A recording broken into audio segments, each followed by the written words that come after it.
For 1 second.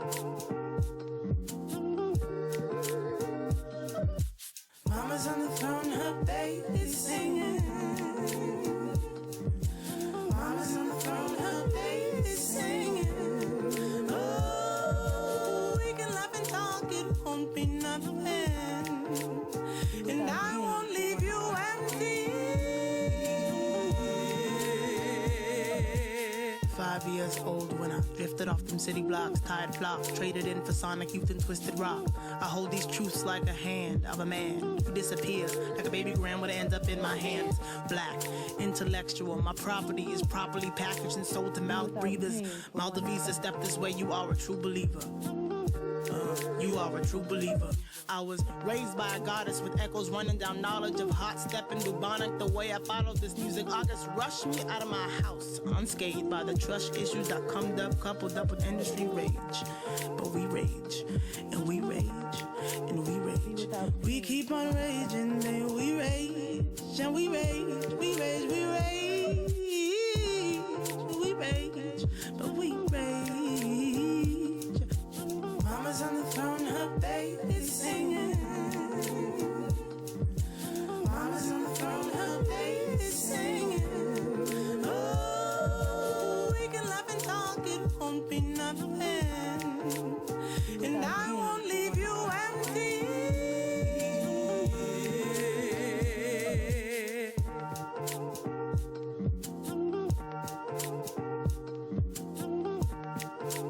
Be without pain for 1 second.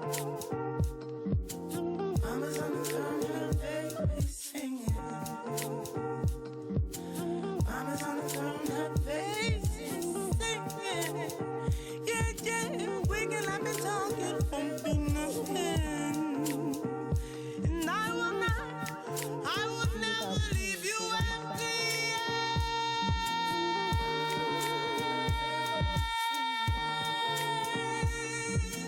Mama's on the throne, her baby's singing. I'm underground making sound like the vis-a-vis. I'm wailing saxophones and hailing cabs and memories. I'm more than what you see. We more than what you see. I'm more than what you see.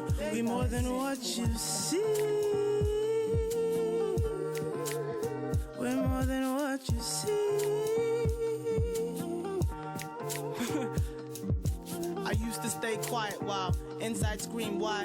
Why the fuck aren't you listening to me? So don't elevate my music, I am tall enough to see my worth. Like who would've thought Mount Levisa still breathing earth heavy? Those are the hopes, filter smoke, faith and evidence. Rap the symphony and call it heaven sent. Mama misses me, I'm off chasing the rent. I'm off chasing the rent, I'm off getting. Tell all the wishes to watch the time they spent wishing wells. Tell all the wishes to watch the time they spend wishing wells. Be without pain for 1 second.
When the light is running low and the shadows start to grow and the places that you know seem like fantasy,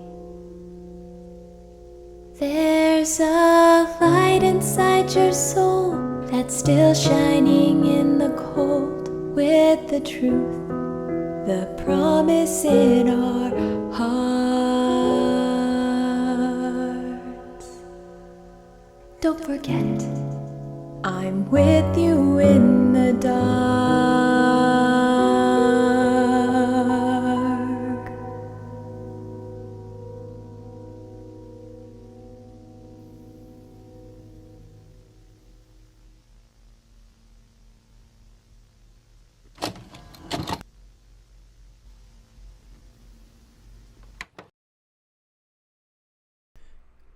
Okay. Alright, we're back. That's at part 1, this is part 2. Here's the problem with baking everything into the OBS recording so that I don't have to try and edit and then export a 4 to 5 hour video. Not that I'm incapable of doing so, I've done that in the past. I've exported a 6 hour video before. It's very finicky, and you have to manage a bunch of space on your computer, and it takes forever, and then I can't use my computer that whole time, and yada yada yada. This is part 2. This is part 2.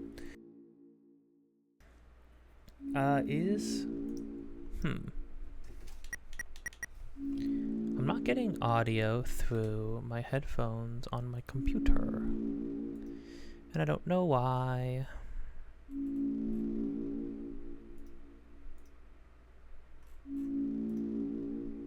I could hear the OBS recording,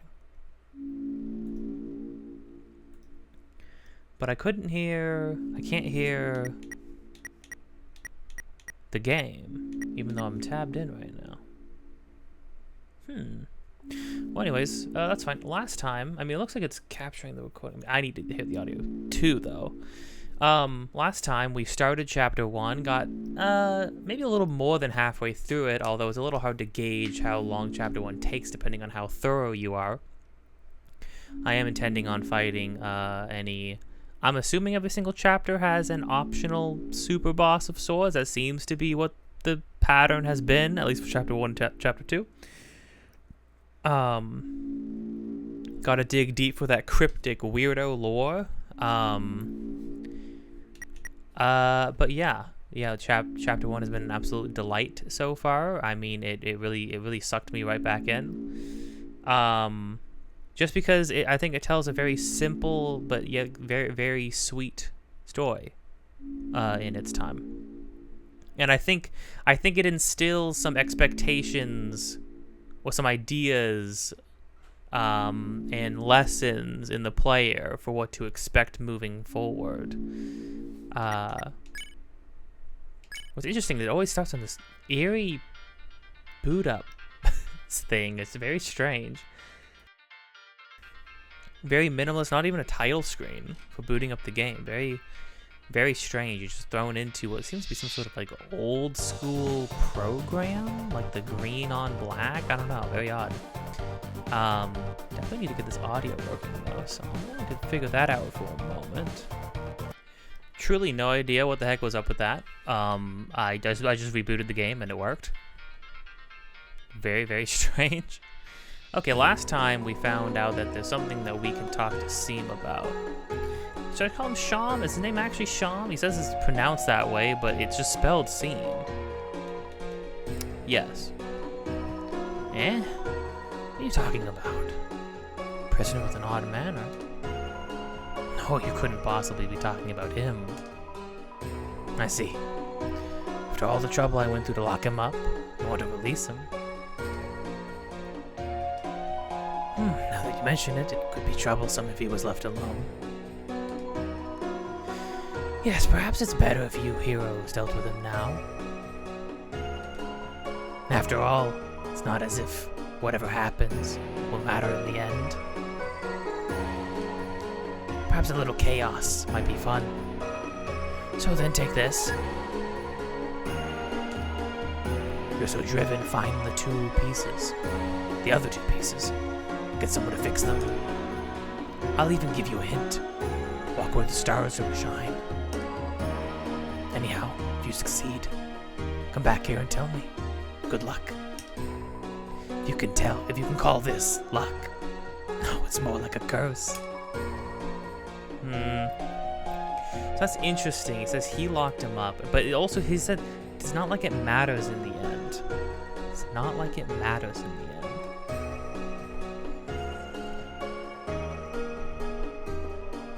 Again, trying to instill that idea in us that like the choices don't matter, but they do matter to some degree. Well, okay, so we already got the other piece, but now this one is walk where the stars don't shine.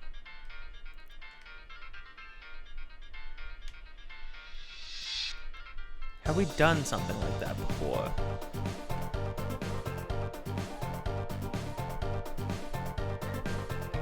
Oh, well, hold on. There was, button puzzle. It was a button puzzle.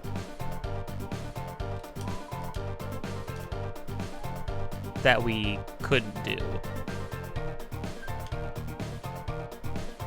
Where was it? It was earlier, wasn't it?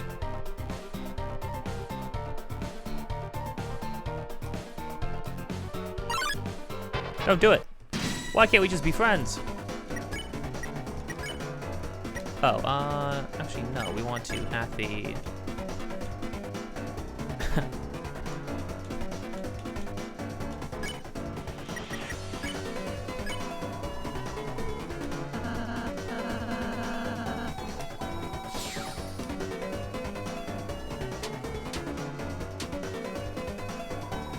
a lot of TP build up, even though it ticked like 5 times. Oh, if we wanted to maximize money, then you would do the opposite of what we just did. You'd spare with the last person, defend with the first two.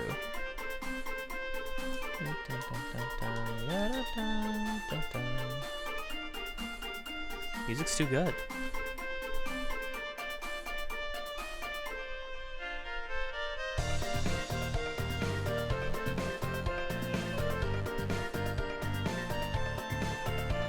I might be going the wrong way. I'm not 100% sure.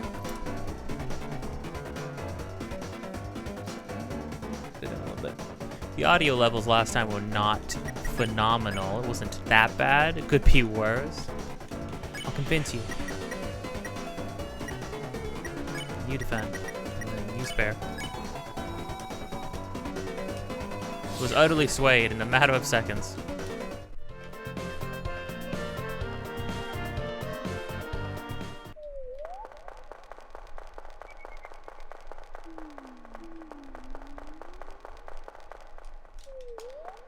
So I have gone the wrong way, it would seem. Freaking oops, that's fine. We can vibe out to the music some more. Boy, let me tell you, sprinting is not particularly fast, is it?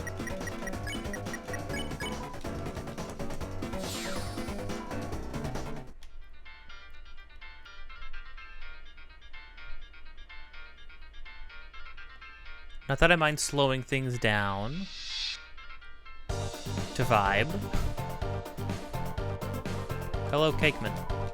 Baba Biba, how are you enjoying my rejected pastries? You could have brought the cake into the party. I don't know if that's an actual thing you can do or can't do. Imagine if we killed Clover when it was their birthday. Here's the thing, I think there's a particularly good reason. We'll get to it when we make it to the end, the last encounter of the chapter. There's a very good reason why having all the enemies be very, like, again, the chapter plays out very much like Undertale. Like, oh, these things are fighting you, but they all got, like, you know, they're all just doing what they think they need to be doing.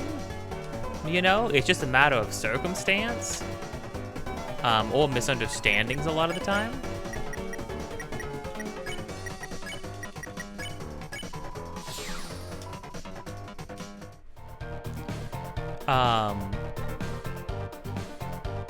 But like they're all people. They're people. They have friends. They have, you know, they're having celebrations. They're having birthdays. They're having parties and stuff like that. It's like they don't really want the smoke, and they're very makes them very sympathetic kinds of characters, and that's good because of where things are going to go, I think.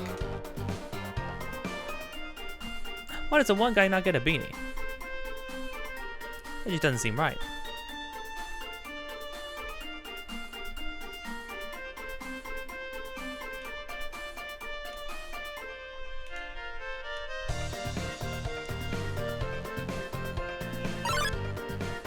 I forgot we could actually fight these guys.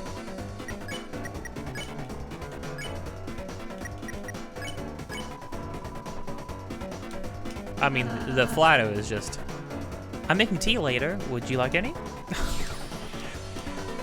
Gosh dang it, you may have everybody else fooled, Ralsie, but I know that you're pure evil.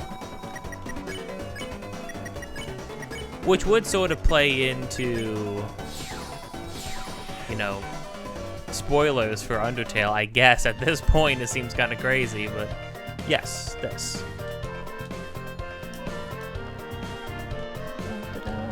I have it written down from last time. That might be hard to. Really emphasizing that it's impossible if you haven't been there. Right. Diamond.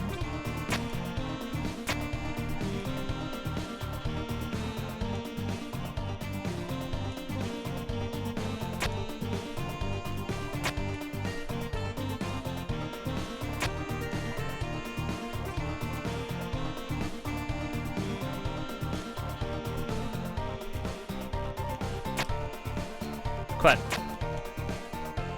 hold on.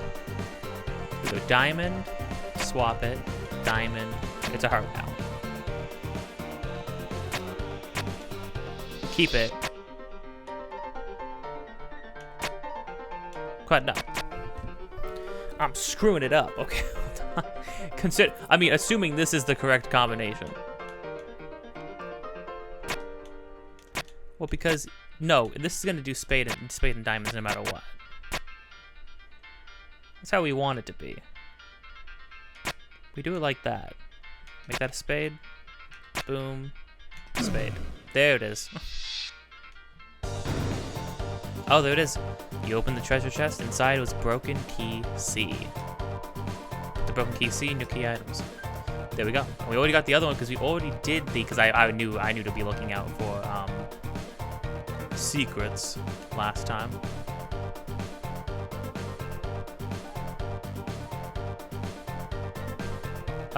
Okay. We want to go to the... Not the bake sale, is it? Field? Bake sale. Let's try bake sale. Because what, we go up, right? And it's... you. Well, I'm the Smith Malleus. I can fix anything, weapon or armor. I can even fix you. Well, what will it be? Fix an item? Huh? The key is seething with energy. You must let me fix it. Haha, let's feel my technique. It's goofy. The broken key parts were fixed beyond recognition. Broken key parts became the prison key. This key has a terrible energy coming from it. Please understand that I only fixed it, so that you will never have to use it. That doesn't really make any sense. Your body is a weapon too. You must take care of it from time to time. Let's feel my technique.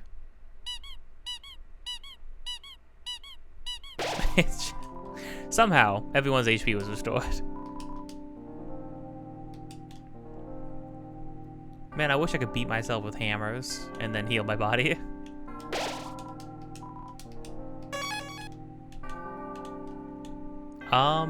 What are our items? Candy's burger. I mean, I haven't used it like anything, right? So we are chilling. I mean, we're looking good. 2 revive mints. Yeah. Here's the thing. Not to brag. I have first tried both hard bosses. I imagine they only get crazier. There will be a Sans level boss fight at I'm sure, somewhere down the line.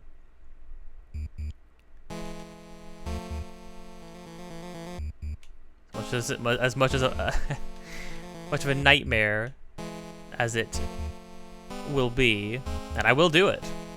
Because I did Sans. I technically, I got through it with a friend. She did Undyne, and then I did Sans.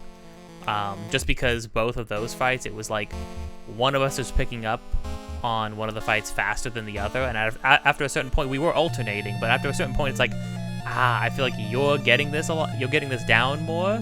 You should probably like just keep doing attempts, getting better at it.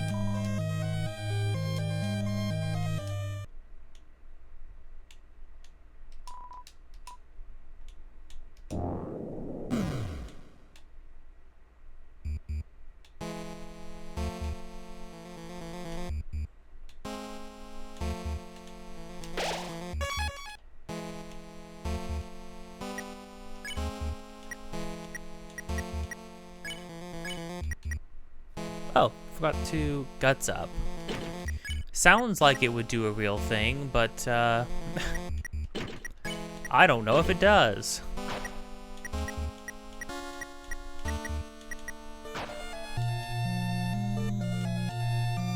I'm sorry, we need to...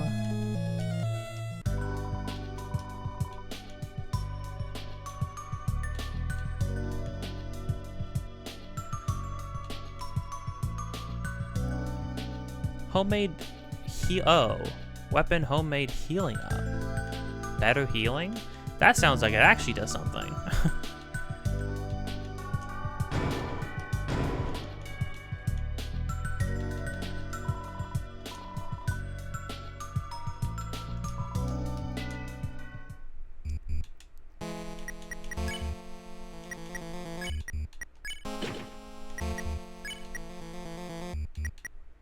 Oh, I already had a dainty scarf. Crud, I probably got it last time. Shoot, I just didn't equip it. I'm a fool. Can I sell garbage to you? Selleth weapons. Oh, one moment. Okay, food on the way. What weapon shalt thou proffer? Proffer? Whatever.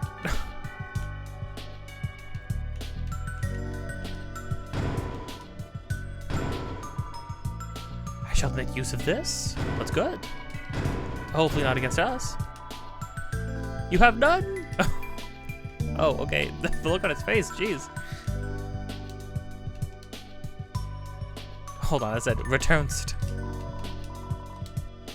See thou in the dungeon, worms.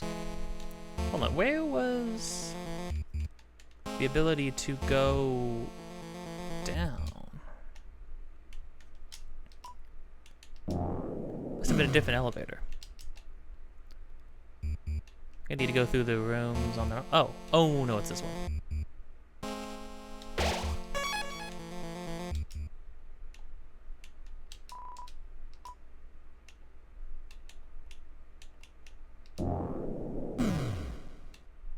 The color changes too.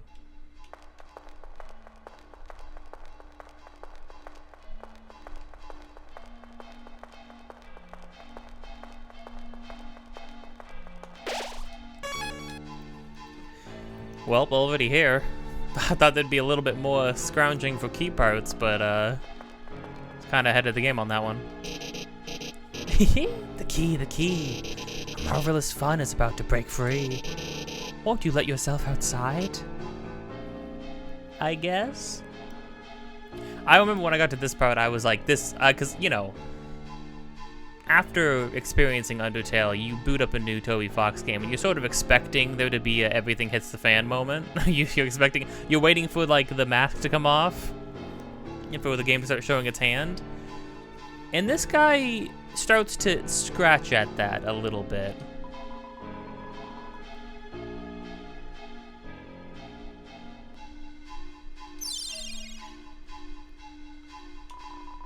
The door key created a door.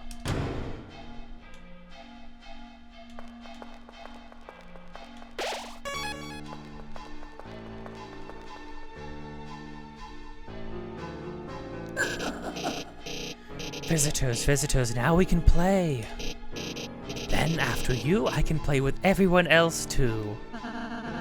So what are we playing exactly? Oh, it's just a simple numbers game.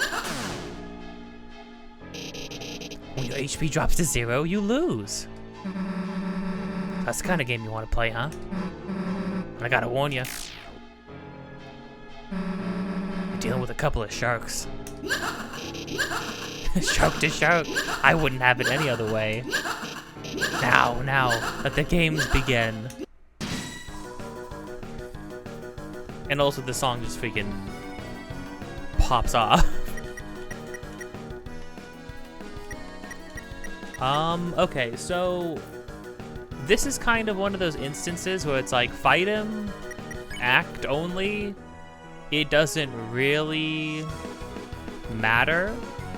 I think for the most part, acting makes things harder for you, which is kind of how it worked in Undertale as well. Just a lot of the time, you know, going out of your way to act will actually make fights prolonged, or it makes fights more difficult.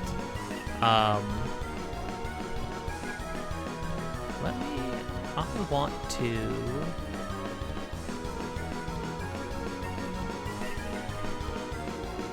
Okay. Alrighty.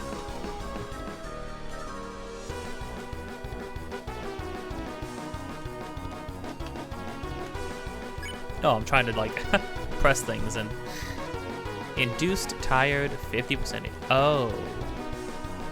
We gotta build up TP. Random chaos. Right, oh, that can be like a good thing or a bad thing. I do love the build. I love the build up to this fight. I love Jevil's design. I like the out of nowhere 3D spinning background with like a weird very much Earthbound inspired warped background in the back. I don't know what I wonder what the texture is. I think it's a carousel? Yeah, I think it's a carousel, which makes sense.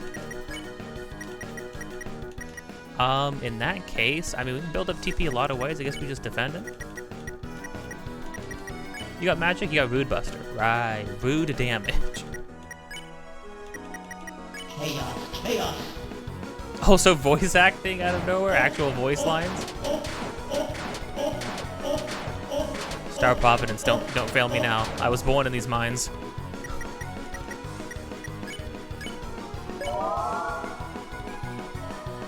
And that's another thing too. The act takes like 50% TP, but then also everybody's action is gone, which makes it hard, obviously.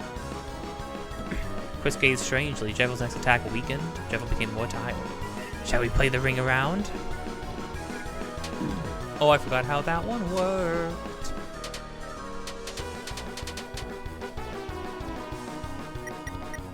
Smells like chaos.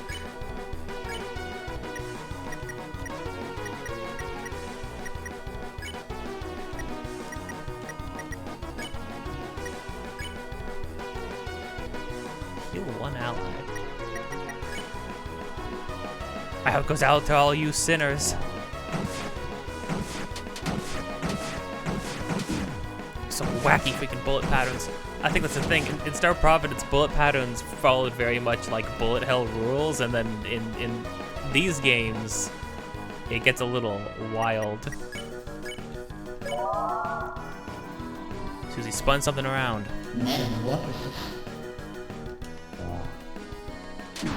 Crud.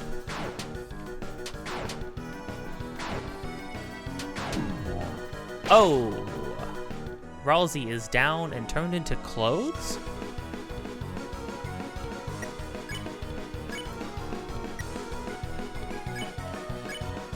Random chaos it is. And then use... So yeah, okay, so here's an interesting thing about this, the life system in this game. So Ralsie is dead, but with negative 26 HP.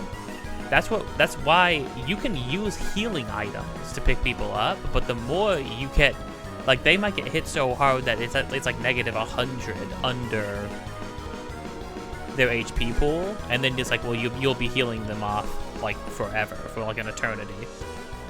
Glow Shroud sell at shops. Wait, Glow Shroud is just supposed to be sold at shops? Well, shoot.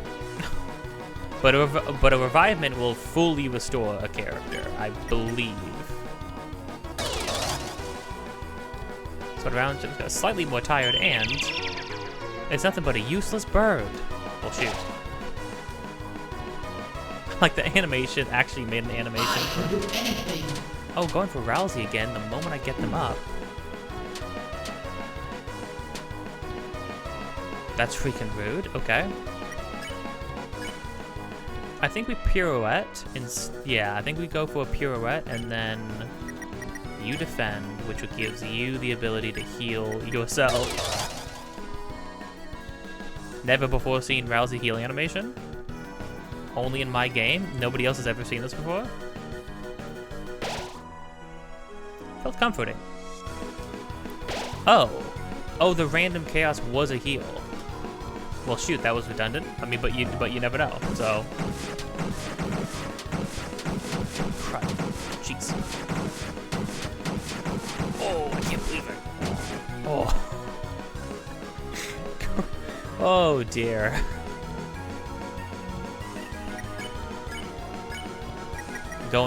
Just going full RNG run. Only pirouettes.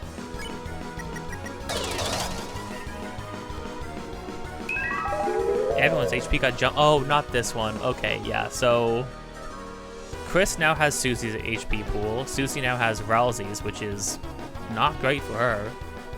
Ralsie has mine, which our healer having more HP is not bad. We're not going to be doing damage or going for damage in this one.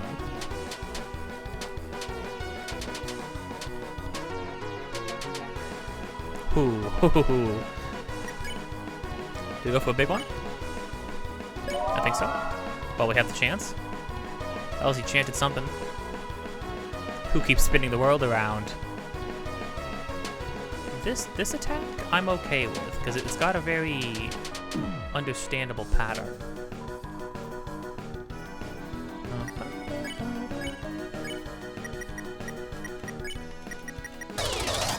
The thing about acting, though, that is a benefit is that, like, you incentivize to defend a lot, and defending just means you take less damage, right? So, whoa, a perfect 10. Oh, which is fully healed. Dude, you kids are really keeping up. I can do anything. Ow, ow, oh no. Oh no, I don't like this one very much. Susie almost got taken out the game. Yeah, okay, so I think we go for another thing like this. A defend. Heal prayer on Susie. It was just a Foley. Oh, like a sound effect, okay. Never had such fun.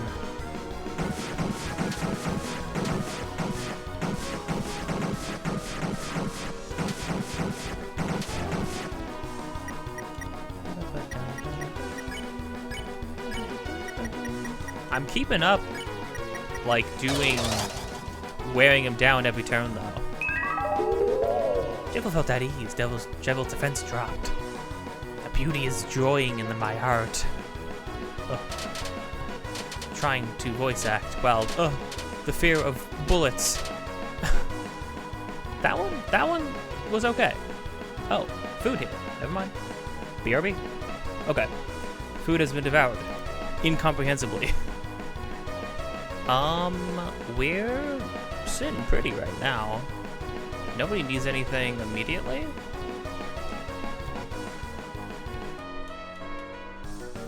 I'm thinking we do a full team hypnosis. Kris gazed strangely. I like everybody's poses here.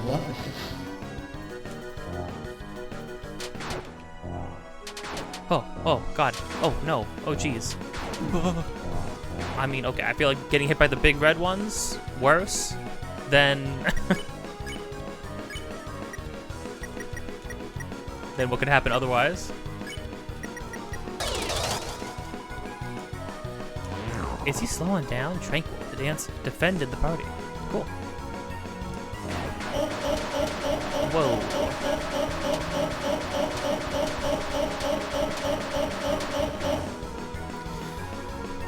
You know, oh, man, I kind of wish that Star Providence had this, like, close call thing. Although, again, that game has very traditional bullet hell patterns, which means you're always really close to bullets.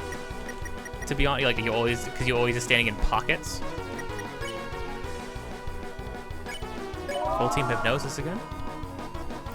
Susie spun something around. This is it, boys and girls. See ya. Whoa, whoa, it's getting weird.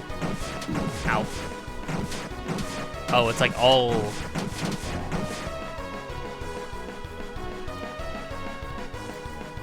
Okay. Defend. I think defend again. I spun around. I've got slightly more tired, and... Nice, that's what I was looking for. A heal on one person is fine. You kids tired me up.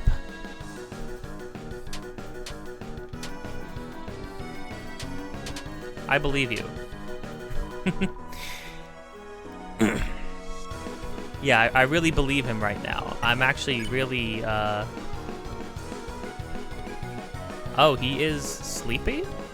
Sleepy by? Sleepy by Jevil? You should trust the crazy clown man. It would be irresponsible not to trust the crazy clown man. Do you understand? Susie, you can just... Yeah, full defend, and then, yeah, ralsie, just pacify this guy.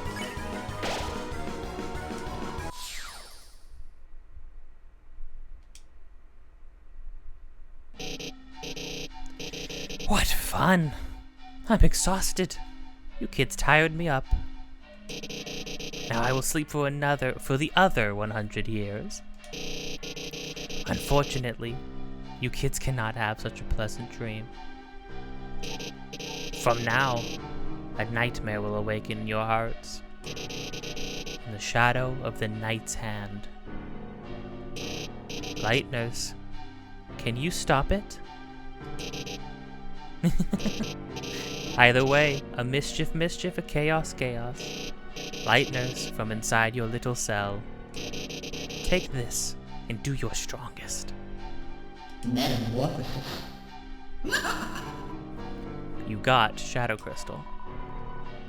Jevil was added to your armors. Wait a minute.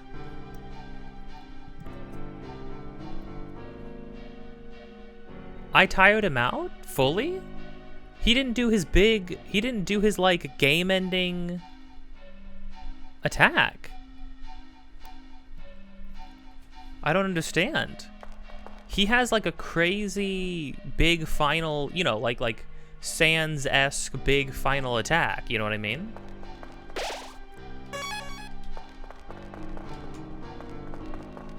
Weird. Okay, well I definitely want to go talk to Sham.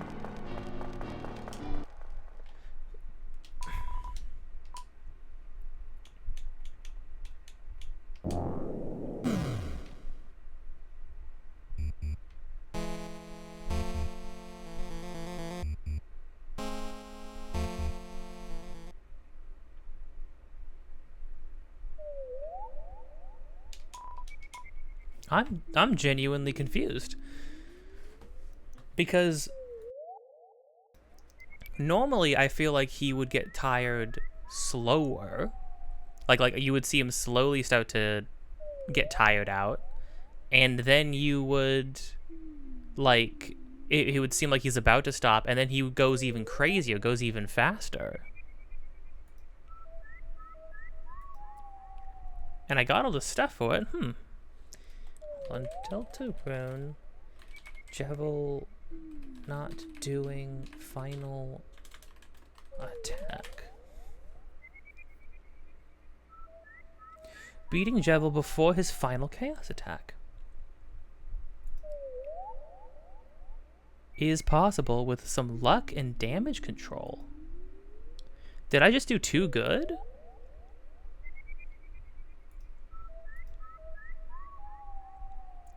Well, this guy's attacking him. So that's another thing too. Attack him, don't attack him. It actually doesn't matter.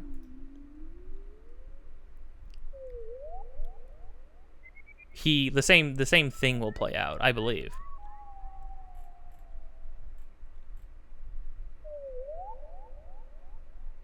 Trying to beat him with fight as soon as possible. I kind of sucked, but decided to practice myself and continue to fight. At one point I noticed that his health was low, but he didn't make his bait move yet. Right. So I decided to attack him at my best, and I actually managed to beat him before Final Chaos. Did I just is it because I just happened to have the pacify up? I had plenty of TP that whole time.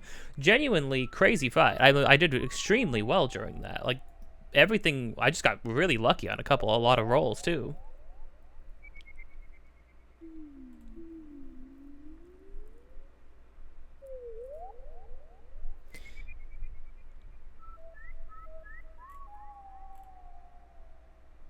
Pacifist is way easier. Oh.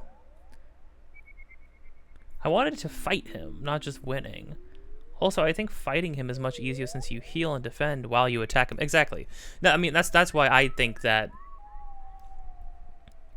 in my opinion, I feel like Pacifist is always a little bit harder because, especially in this game, you're trying to manage a resource that you are losing turns on extra party members, and you're using a ton of TP.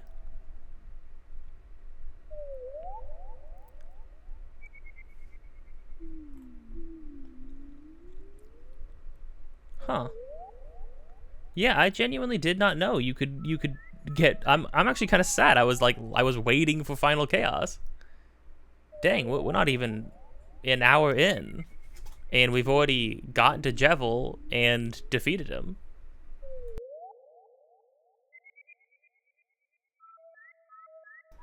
I might have to start chapter 2 in this recording. Well, this is gonna be a pretty short and sweet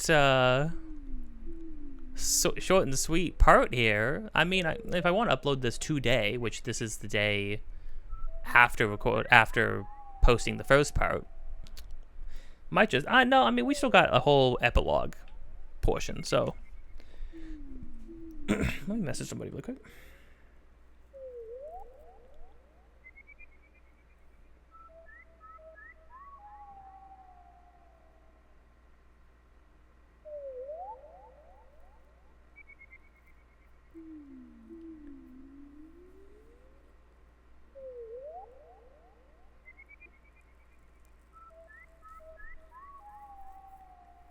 Just saw someone say Labubu is Gundam for astrology girls.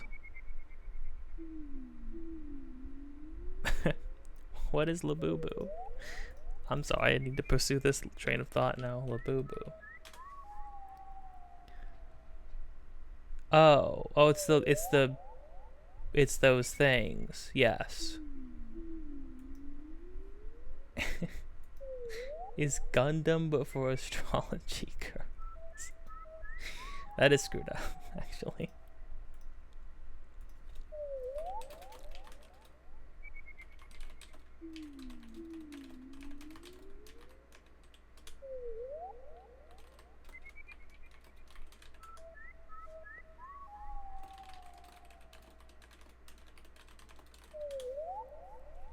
Yeah, I think it's just like, I think that fight just went like exceedingly well. Granted, here's the thing, I beat Jevil twice.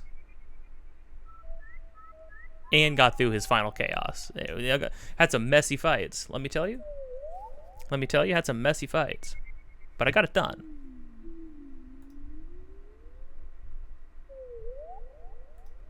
The game audio dipped out for a moment, I don't know. Okay, we want to go to the field. Sham, I killed your friend. Actually, I didn't kill your friend.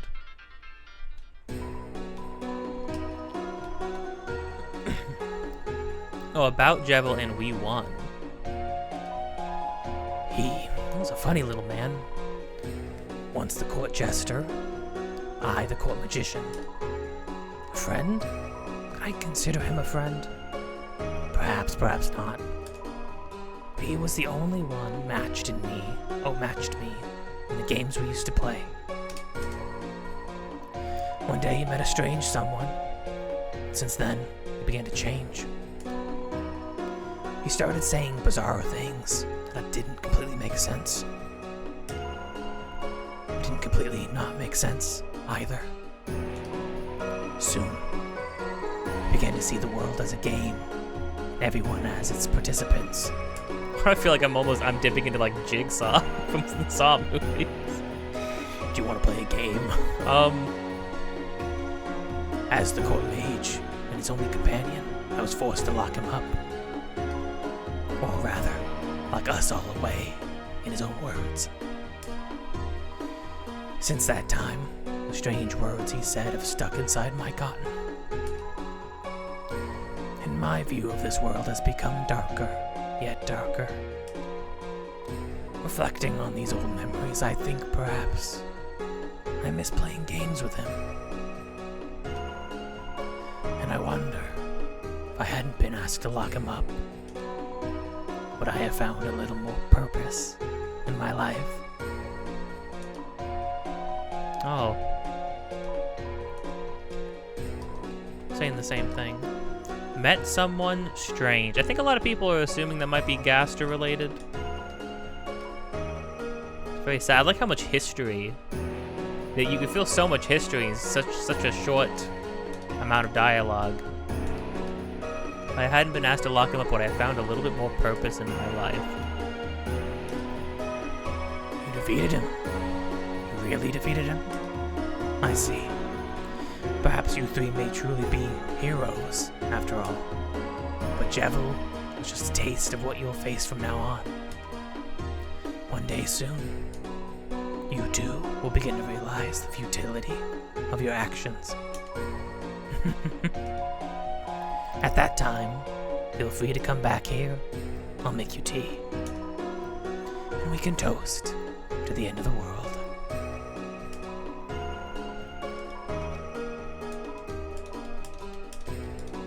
Something about... Yeah, I don't know. Something that Jevil met somebody who... I wonder if this is a case of, like, certain characters have been told, I like what I'm doing for Sham's voice. I don't know how it sounds. I mean, I know how it sounds to me, and I like it. Freaking killing my throat, though. Let me tell you.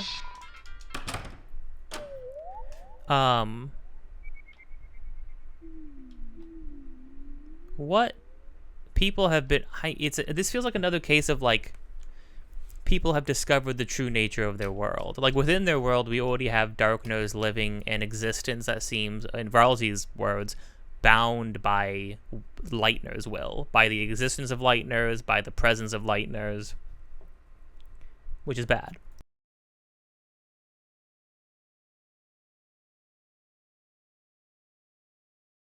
But beyond that, you know, there's the possibility of characters figuring out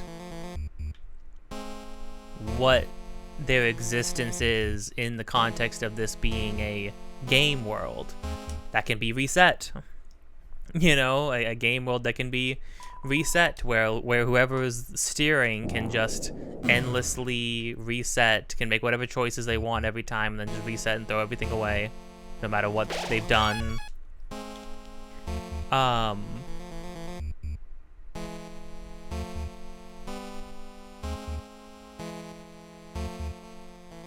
But, you know, that's kind of that was very much an Undertale perspective on, you know, if nothing means anything if we can just reset it all away. And it's like, well, no, because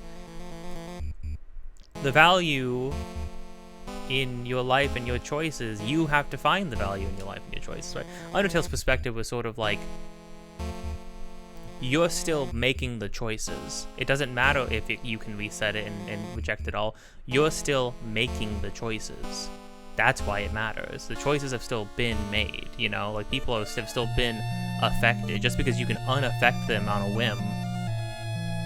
It's like, it's one of those things where, like, well, just because, you know, you're still an active participant in your story. You still get to choose how your story goes, you know? Even if, you know,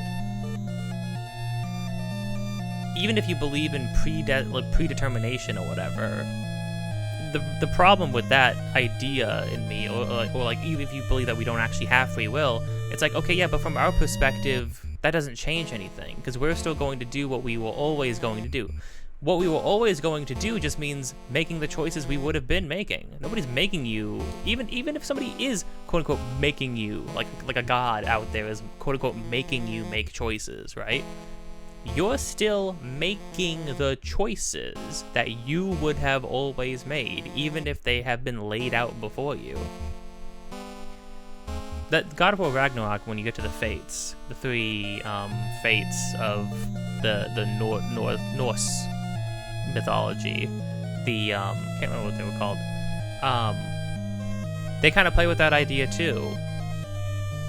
From their perspective, it's like, yes, of course this has all been written out because you as people are all so obvious.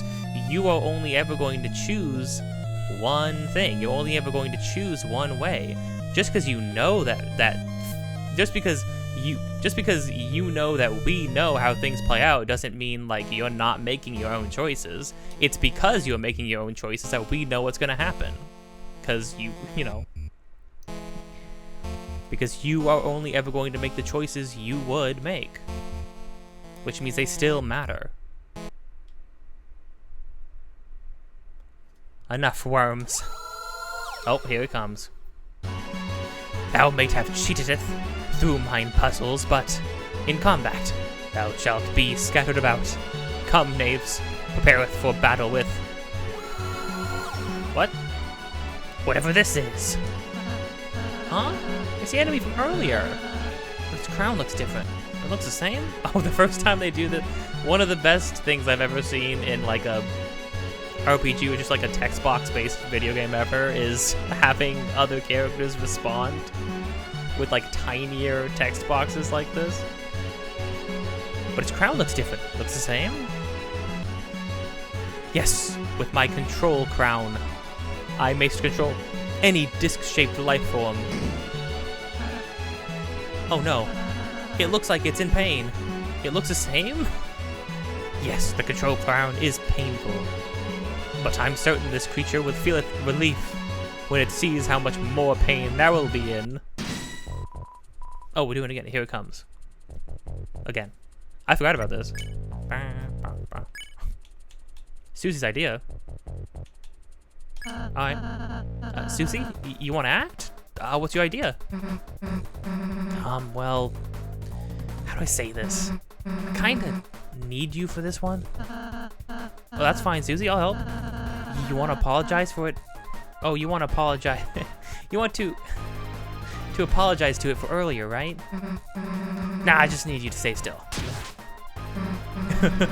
Kris, we gotta get the crown off its head. Help me throw Ralsie at it.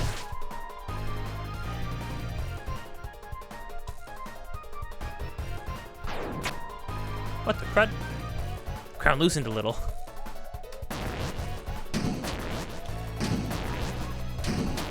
Oh.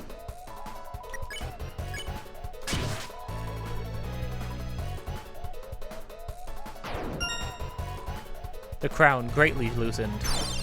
I don't think you have to throw it too many times if you like really nail this thing. God.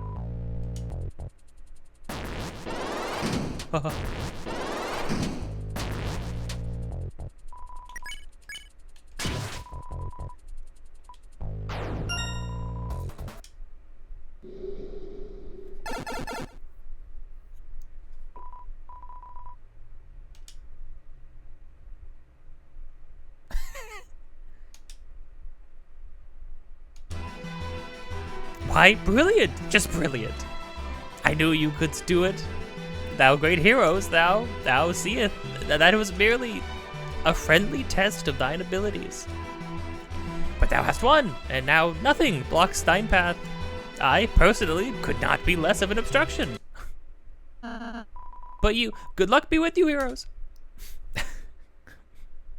but you, Kris, you gotta stop looking at me, dude.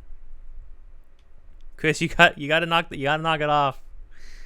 You gotta knock it off, buddy.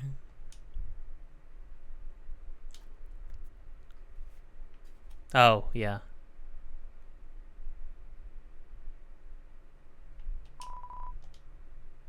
Seems to have been damaged in a struggle.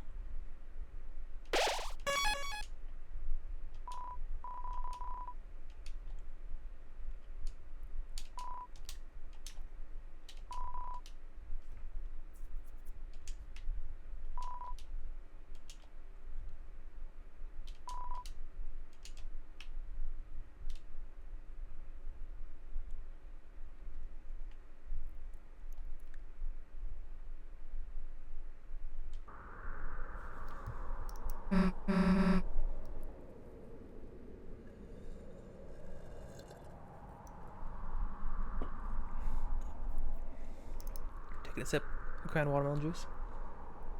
Preparing my throat for this grade A voice acting you're about to hear. Hey, there's Lancer.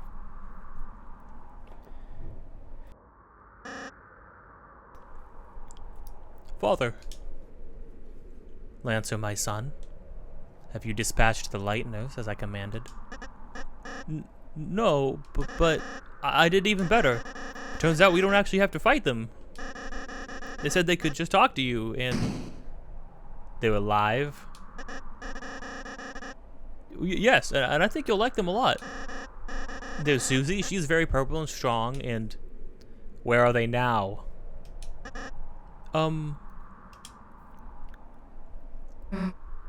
Hey. It's nice to meet you. Lancer.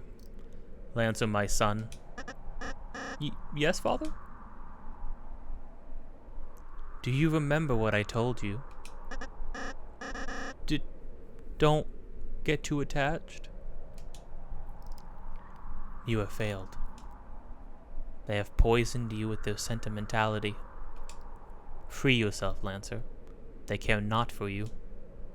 Their only goal is to destroy our glorious fountain. They are scum. No, they aren't. What did you say? Let him go. You want me to let him go? How about this? I'll drop him off the edge and let him splatter.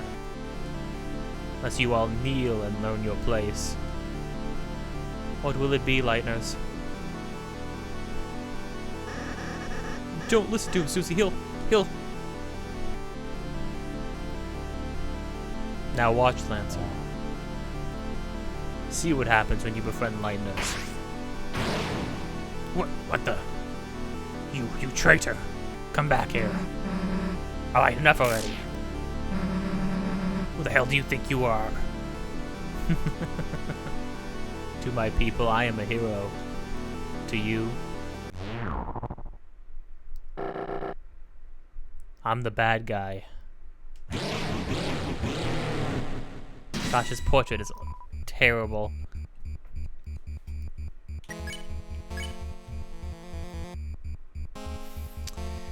So, you know, I think, here's the thing. I think narratively speaking, in the context of everything up till now, it makes the most sense for us to try and talk to him, like Susie said she would try.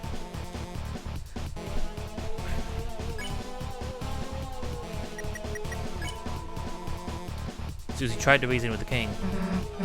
Alright, listen up. This is my friend. So we can get by without hurting you, then. If I perish, so be it. Show my son the monster you really are. Ah, you want to see what I could do, huh? Susie's will is changing. Talk became Redbuster. How dare you come here, Lightners.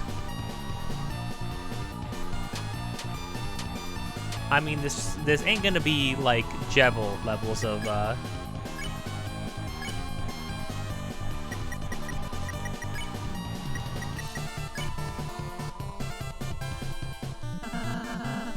You might not realize it, but this is a world where you don't have to fight. I know if we try, we can all find another way. Such simple-minded platitudes. Shame you will not live to realize your naivete. Now, perish with the pathetic Lightners you worship. Sorry, my friends and I aren't going anywhere. Dual heal is fantastic. You left us in the shadows and stripped of meaning. Oh. Ow. Hard to get the, like, narrow misses on that attack.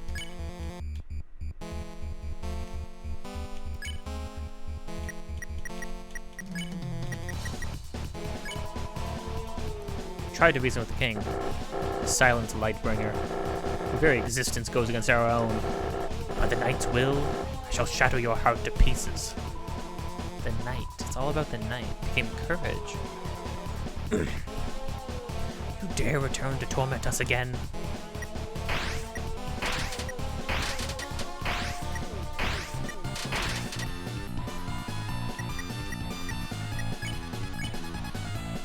Boost defense. I will do that. Look at Kris waggle their finger.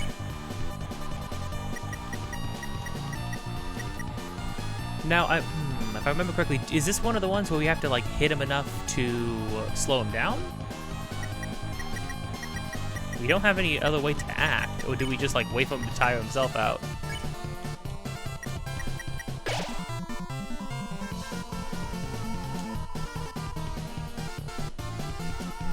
We have found fresh purpose. Ow. Huh.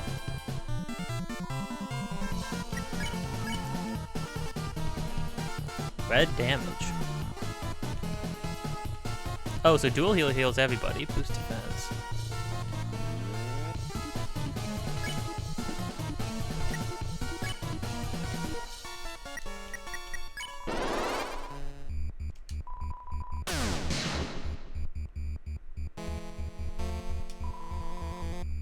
For the knight has appeared. Well, maybe we just wait out his talking.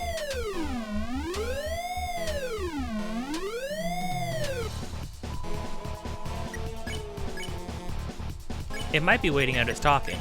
Because he's saying new things every time. The night that pulls the fountains from the earth. Oh, we're learning new things.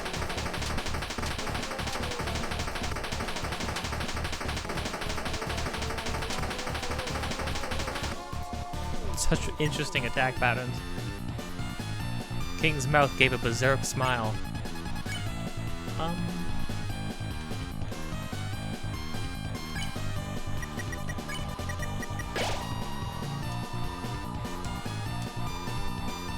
Holy fountains whose shadows are creating a new world. Our world.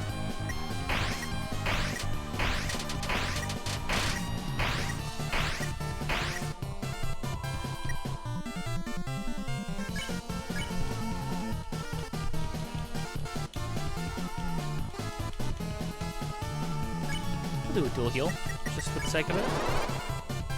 Your soul shined its power on Ralsie. Souls are powerful, especially human ones. Do you see now our new purpose?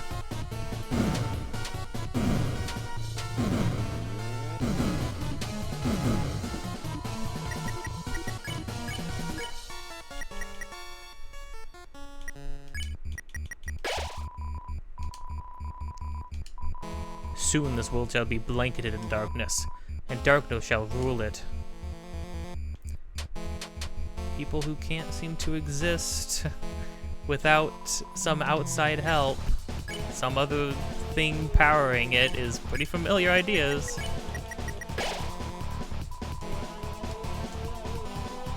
Then you may see what it is like to live in despair. But the thing is, it seems like we can exist in this world too. So like, you're not really getting rid of Lightners, you're just making a world that you can also live in? Presumably.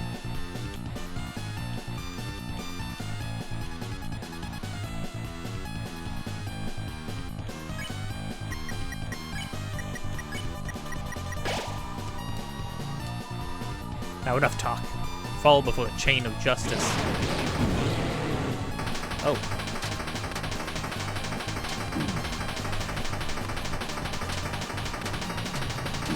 Ow.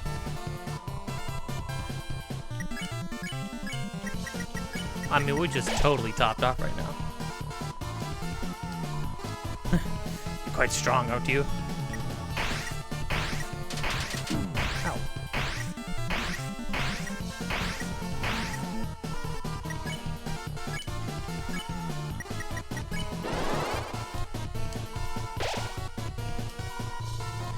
I keep fighting you like this, then.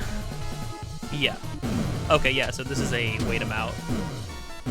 Hey, kind of like, well, no, when you fight Asgore, you do have to... You do actually have to, like, fully fight him, like, commit to that.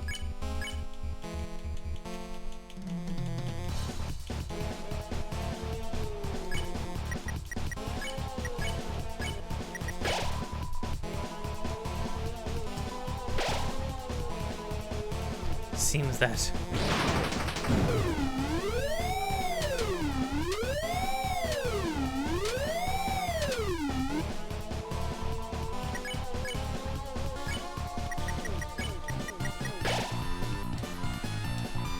My knight, I shall not fail you.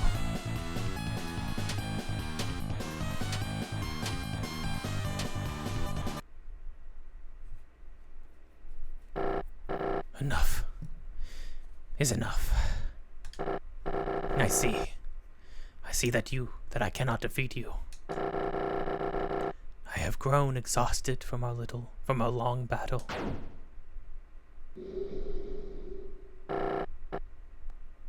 Lightners, perhaps I have been too cruel.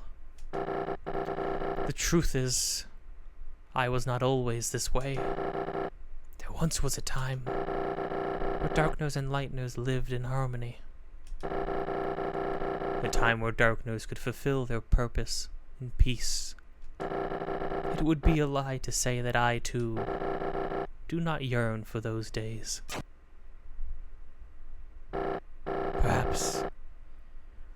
Perhaps you young ones are right. Please, let us put away our weapons. There must be a peaceful solution to all this.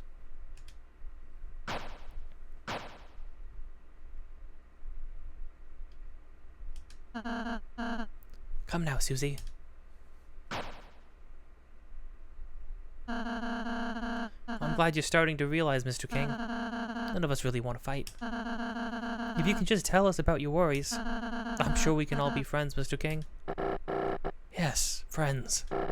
That sounds lovely. My apologies, I'm not used to fighting like that. My body is getting weak. Oh, don't say another word.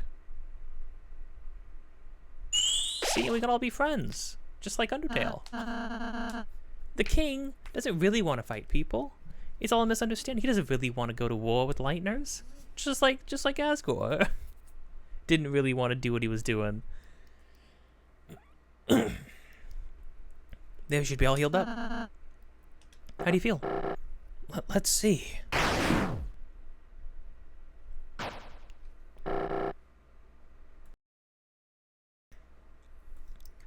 Never better. You. I say you could get up. Kris? Oh, spare me the heroics.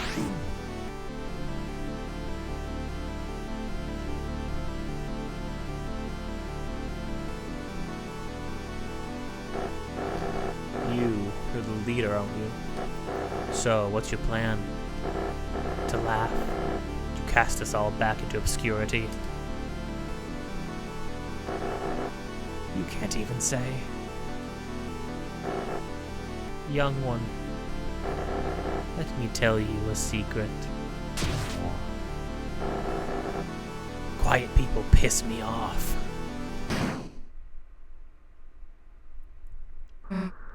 Hey, get away from my friend. Or what? You'll kill me? Nah.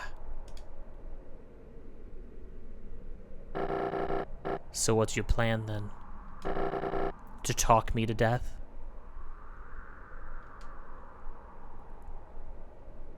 You stupid, stupid Lightner. You honestly think you have any way to convince me not to kill you?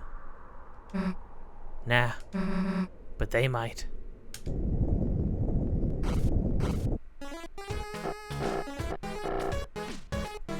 We don't even know who these little diamond guys at the bottom are. I don't even remember seeing one of them. Lancer, everyone, what is the meaning of this? Sorry, Dad, you're being overthrown. When I told everyone you were fighting the Lightners, everyone remembered how kind they were. They decided they'd rather have a king that accepts them. Me. Now I'm the dad. Nah, that works. You idiots! The Lightners are your enemies. Fools, I'll kill you. I'll kill all of you. Yikes, I think someone needs a timeout. Go to your room, Dad. Oh! You alright, Kris? Kris, Susie. Oh, you're alright. Yeah, it'll take more than that to take us down. Kris, Susie, I'm sorry. Because I healed the king, we almost... Susie, you were right. I was foolish to think we could act so soft to everyone. This isn't a world where kindness always wins, is it? Yeah, it's complicated. Yeah, sometimes there are people you just gotta fight. But if you never let your guard down, then you might just hurt someone you care about. Ah, Susie, you're beginning to sound like a real hero. Don't get used to it. Then I suppose you and Kris should return home now. Yeah, I guess that's right, huh? Well, see ya.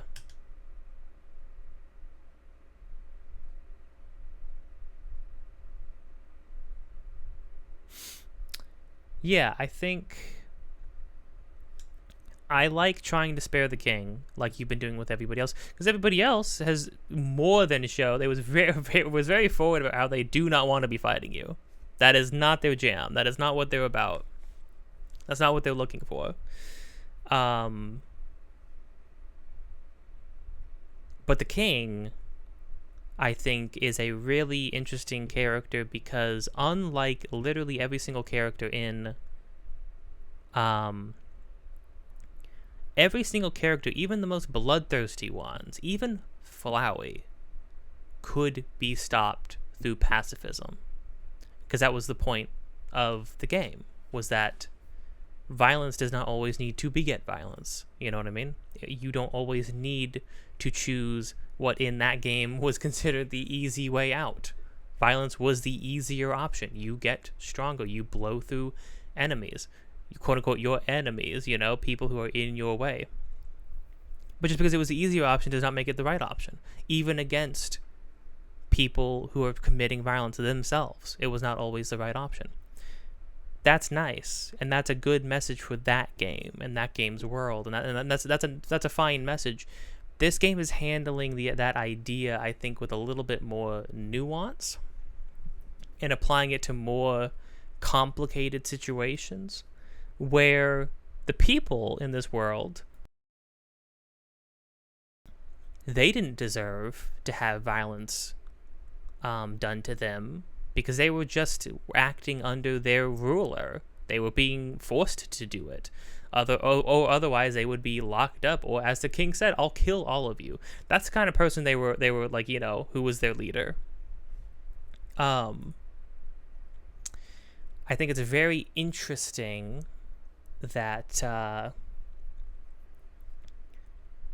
the end person you fight is somebody who was not going to give you the option. Well, and you know, because that raises the question: what do you do when you're faced with somebody who will not give you the option?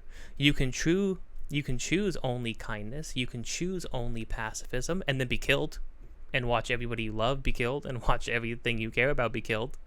Sure, you can do that, of course, if that makes you feel better. You know what I mean? But ultimately,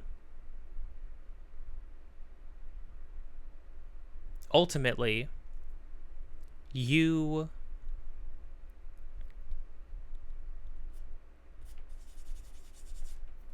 will have to fight sometimes. Fighting will be the option, the best option sometimes, unfortunately. And here's the thing you need to remember. I think the idea that, like, it's not your fault if fighting is the option sometimes. That is not necessarily your fault. Other people are also making their own choices, and their choices bring us to these situations. The king made his choices. He's following this knight person to try and bring a world of darkness against a bunch of people who don't even know he exists, because of some history that probably nobody even knows about at this point. Although that might be wrong. There might be some nuance to that whole situation as well, but as of right now, it doesn't seem like anybody in the world of light knows anything about this.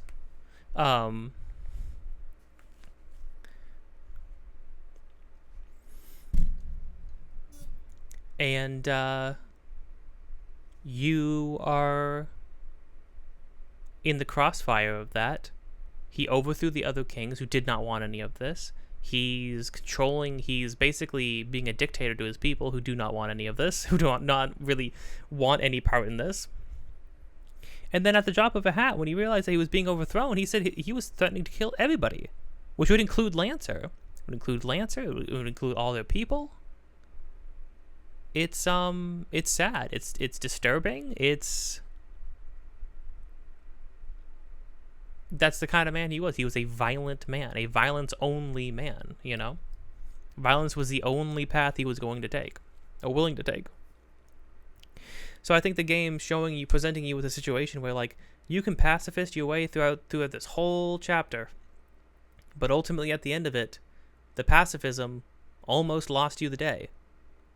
In context, you know, given that Lancer does not want his father to be killed, and that seemed to be the way things were going to go, it makes sense to try and find another way. But the fact that the game makes it very clear that that might not always be the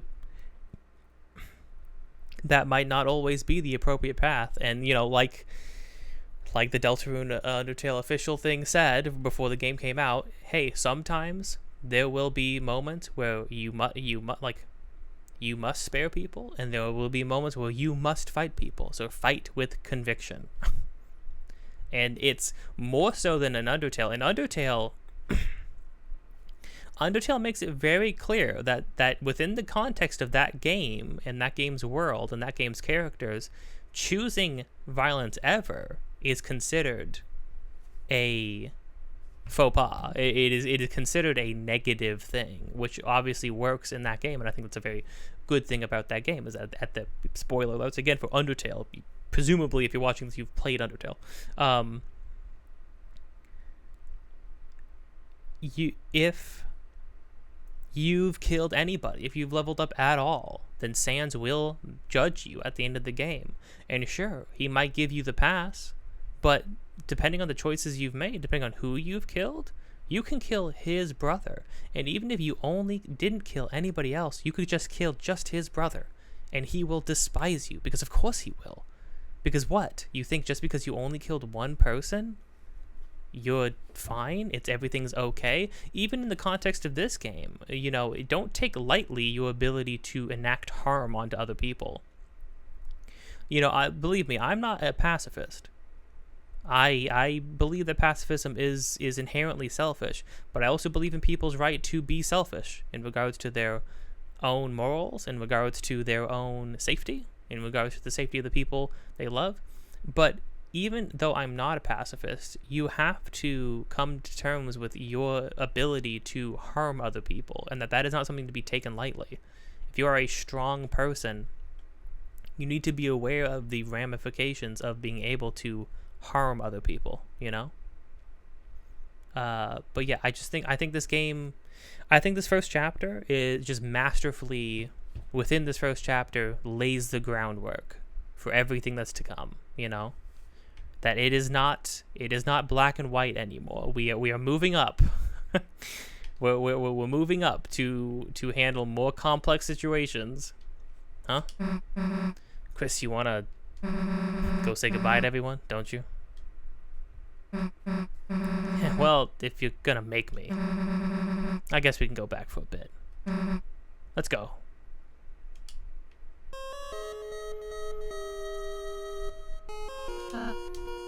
Kris, Susie, you came back? Well, Kris just wanted to say bye, Oh, actually, everyone here wanted to say goodbye too. Please let me know when you leave, alright? Yeah, we'll try not to skip you.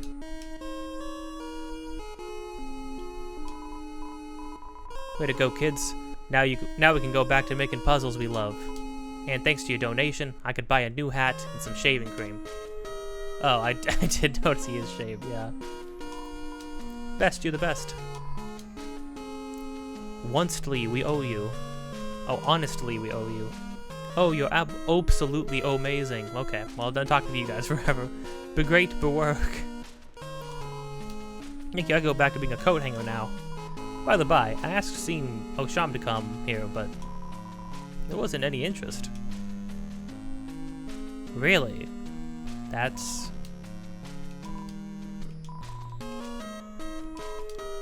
Even a little ball can say something like, thank you.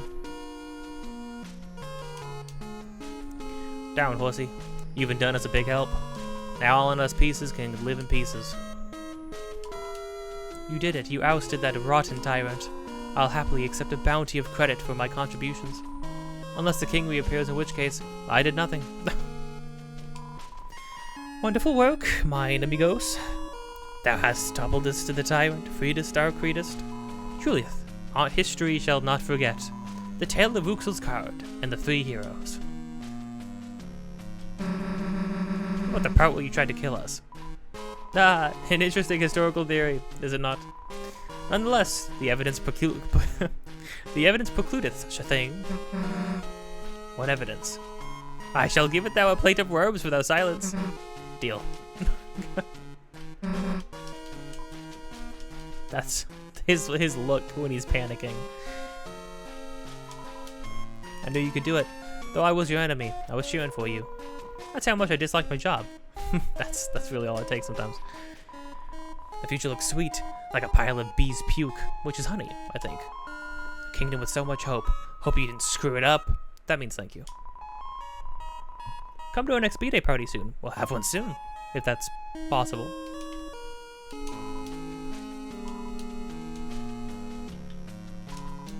What's going on? I slept through everything.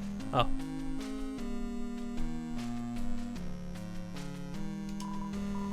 What ho? What about us? Aren't we going to be restored as kings?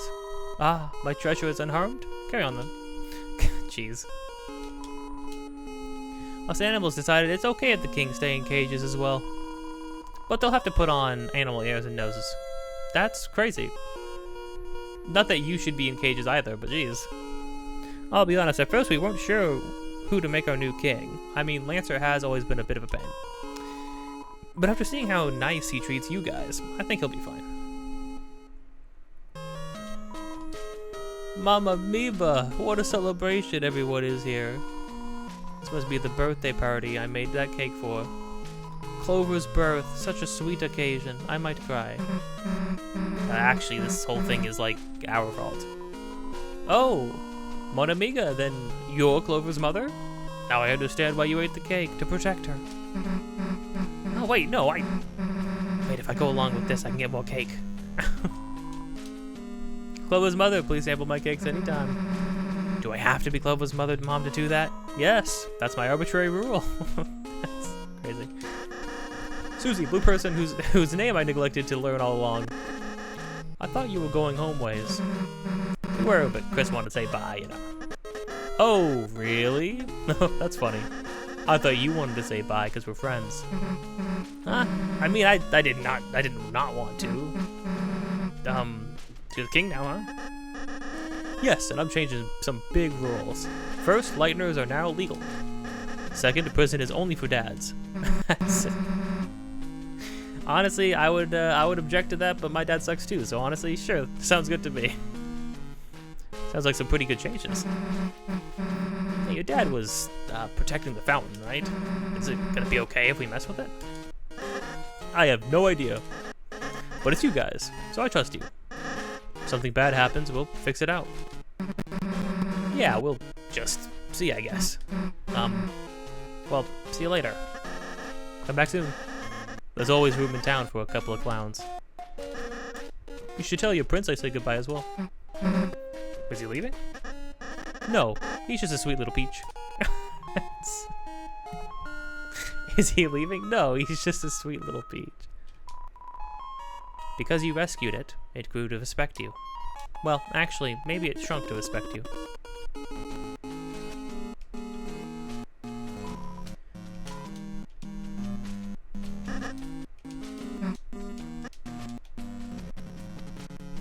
We can't actually go back and talk to Sham.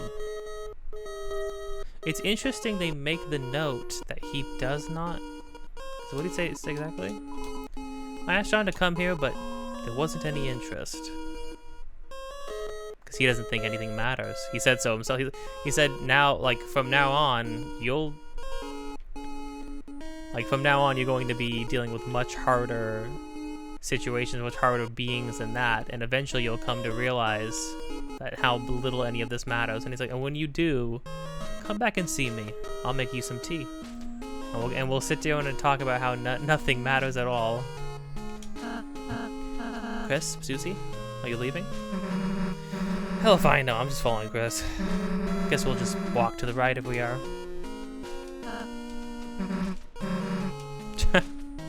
This is me making the decision to leave. Susie, Kris, are you going to leave? I just wanted to say I really enjoyed meeting you two, and hey, can you stop mumbling into your hat for a sec? I can barely hear you, dude. Oh, sorry. Kris, Susie, I hope I can see you again soon. Next time I'll make you lots of yummy cakes, alright?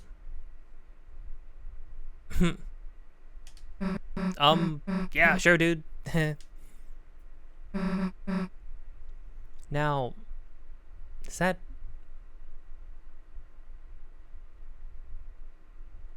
Is it bi panic from Susie, or is Susie just gay? Who's to say? Let's go, Kris. Of course, the big reveal of Ralsie looking like Asriel as well. Here's the thing, though. I personally miss the silhouette version of Ralsie. I think they looked coolest there. Them looking like Asriel looks... Their Asriel design is... okay.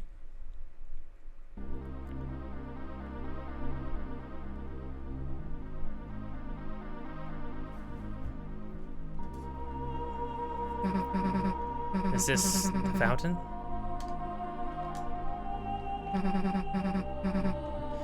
Don't know how, but feels like we stumbled into something really important, didn't we? Oh, I love the music here.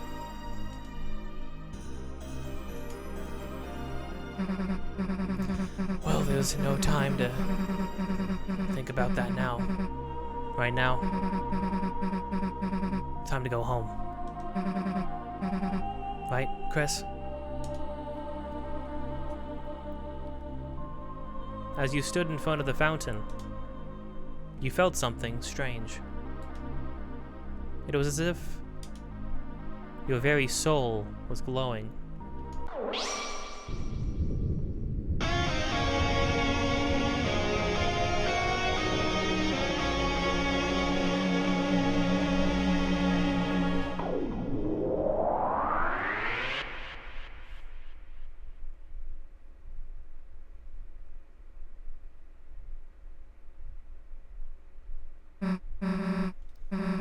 What happened? I can't see anything. Hey, watch it.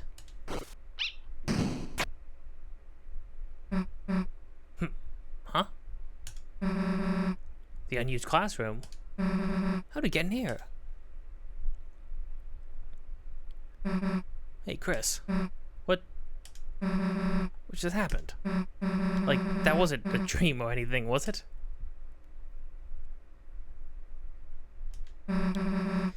Anyways, as I was saying, let's just tell Alphys we couldn't find any chalk.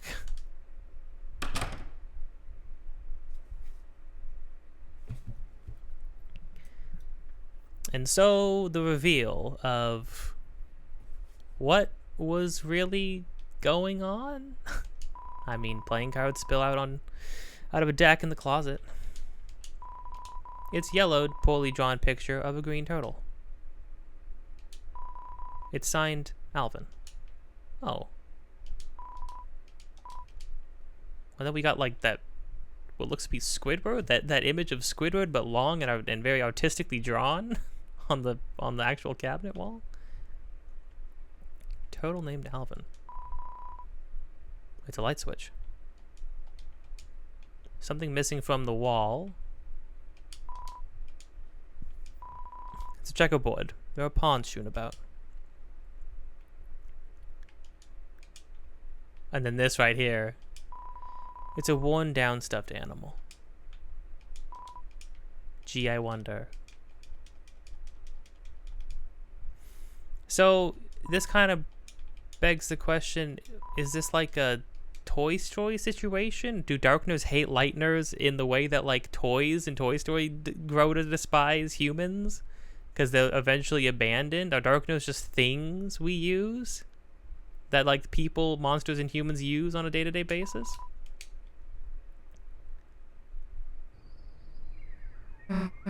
Gosh, I love how warm everything is during this like epilogue section. Man, sun's already setting. Everyone must have gone home by now. Guess Alphys will know better than to ask us next time, huh?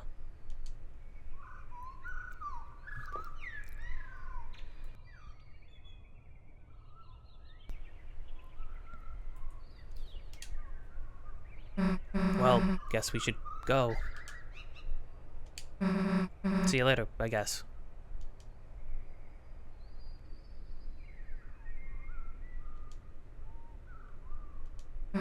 Kris.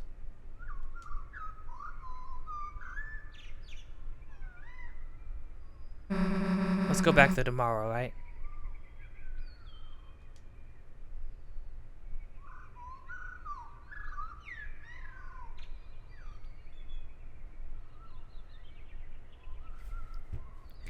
And that is how Susie went from a character I absolutely despised within moments of meeting her to the best character.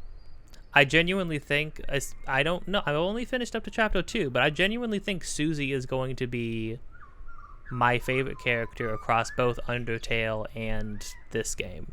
I think she's just fantastically done.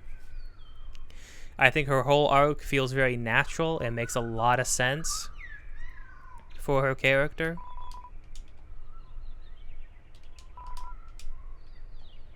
It's just very good. Very, very good. Yeah. So, we can talk about a little something. We can talk about differences in what you can do. Chapter 1, from what I understand, from what I remember, doesn't have huge changes. So, for instance, that the idea of if you haven't like gone it through your head by now, your choices don't matter, is interesting in the context of chapter 1 alone, because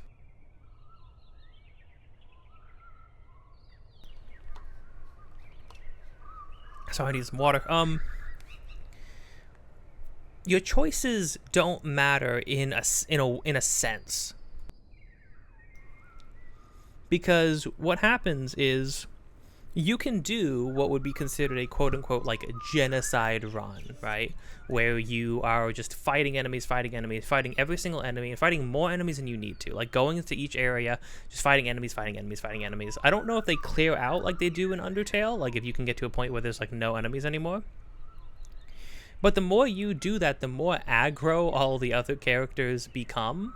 And the only thing that changes is the end sequence. I think some dialogue might change, but like your relationship with Lancer doesn't change at all. What does change though is that I think Lancer is the one who gets you out of the situation on his own. Gets you out of the situation with his dad on his own, instead of everybody coming to rally behind you, because instead Lancer tells you, hey, because you hear some thudding noises. And, I think you would probably, if you were doing like a full quote-unquote genocide run of chapter 1, you would probably like fight the dad too. You wouldn't even, however, here's the thing, that's another thing too. The dad still tricks you. The dad still acts like he's been bested and then almost kills everybody on the spot. You don't actually defeat him even if you choose to fight him. So again, you make a choice. It doesn't really matter. And then what happens is you hear some thudding behind Lancer when he comes up to check on you guys. You explain the situation. He's like, oh, that sucks, but you know, my dad kind of sucks. And then everybody's like, what's that thudding noise? And like Susie's like, what's that loud noise behind you? And Lancer's like, oh, yeah, everybody's like really, really pissed off. There's a whole angry mob here to get you guys. They really didn't like you thrashing them the whole way here. So, you know, oh well. I think I'm going to be king now, but I can't really do much to stop them doing that. And that's the difference, is that there's no big sentimental send-off where you get to go back and talk to everybody you met in the chapter. All a like end of True Pacifist Undertale run. It's interesting though, right? Because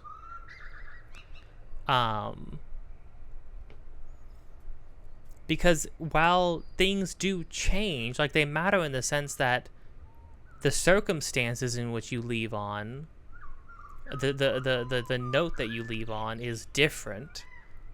How things end is the same. You and Susie wake up in the closet. She says, let's go back tomorrow, and then you part ways, you know? I don't even think most of the dialogue changes between those two things. So then the question truly becomes, do your choices matter? If making one choice or another leads you to the same endpoint, if no matter what you chose, everything's always going to turn out the same, did your choices matter? My argument would be, of course they do, because in one situation we freed a bunch of people, we showed a bunch of people kindness, true kindness, and freed them from a king. In the other scenario, you went to a place had been told for years that lightners were bad. You started slaughtering a bunch of them, and then even if you don't actually kill them, even if you just beat them up, I think they run away. Yeah, I think when you fight them, they run away when you get the last hit. I don't even think they don't disintegrate. You don't get XP like from them dying. I think they just run away. Like, I think I remember that specifically being an animation. But you come over, you thrash a bunch of people, you beat them up, you attack them on sight, and then you overthrow their king, who had told all of them for years that lightners were bad. It's like, and then you leave on a note of you're being run out of town. You're going to like close their fountain, whatever that means, and you're being run out of town by them because you proved yourselves to be everything they were told you were, which is bad and awful and evil. Maybe not necessarily evil, because a lot of the times you are technically defending yourself, but you're doing so in a way that lacks, you're showing no compassion, you're showing no empathy, which is kind of the big difference.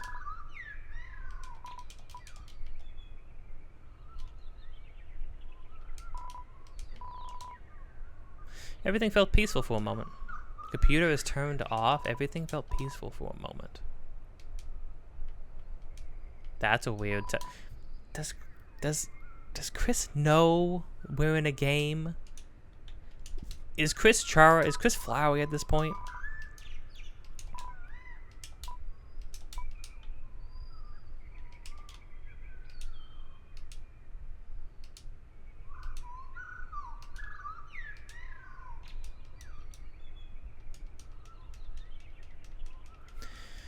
Now, of course, it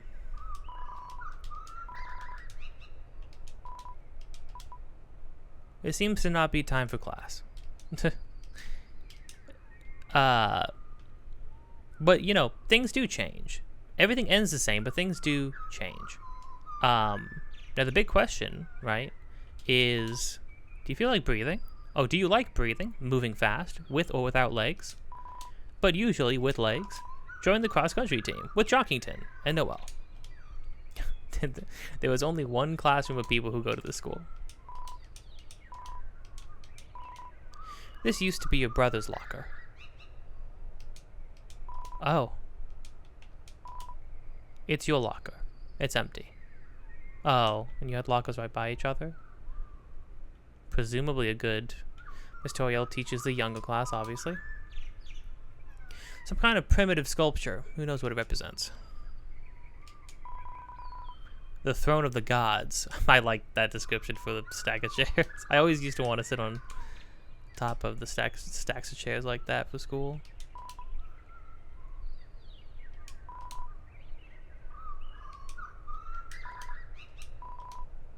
The desktop wallpaper is you and your brother dressed up for Halloween 8 years ago. Some kind of teacher food. Poster of several basic shapes. Circle, oval, square. Hypododecahedron. Kids' books. Some of them used to be yours. Oh. It's a primitive drawing of your mom.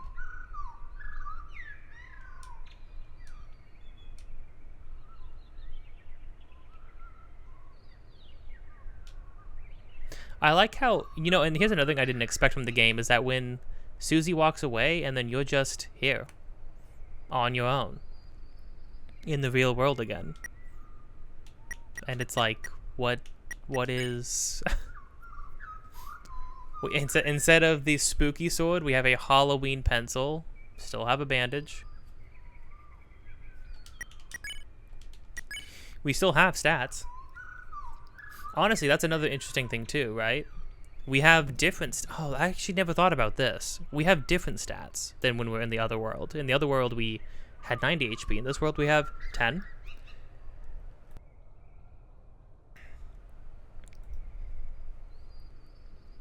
We do have attack. We do have defense. We have XP. We have XP. So this feels very much like we are in the world that's following the same rules as Undertale, where as a human we could kill monsters, get XP maybe. Glass. Kept the egg, kept the glass. There's a small shroud of something in your pocket. Feels like glass, but is it the glass shroud that we got that we're supposed to sell? It said we could sell it, but it said it might be good for something. I don't know. Egg. Not too important, not too unimportant. An actual egg that is just actually an egg, and the ball of junk I like. Ball of junk, a small ball of accumulated things. Smells like a scratch and sniff marshmallow stickers.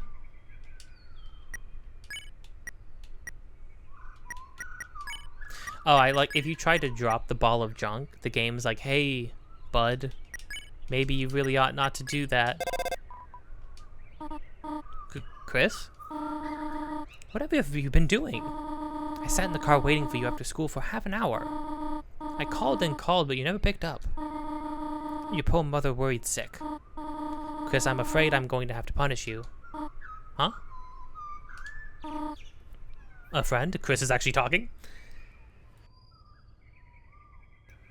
The implication that Kris is talking beyond our control? Good for them. A friend? You were spending time with a friend? Kris, I will make an exception this time.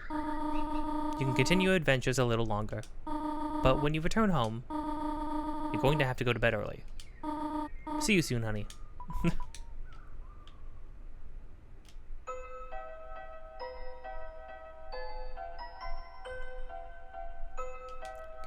So here's the part that where the game really blew my mind, was that they just say, okay, I'm gonna go home. And then they let you loose on the town. And you just get to go around and... Kris, you survived Susie. I was getting worried. Now you can finally pay off your family debt.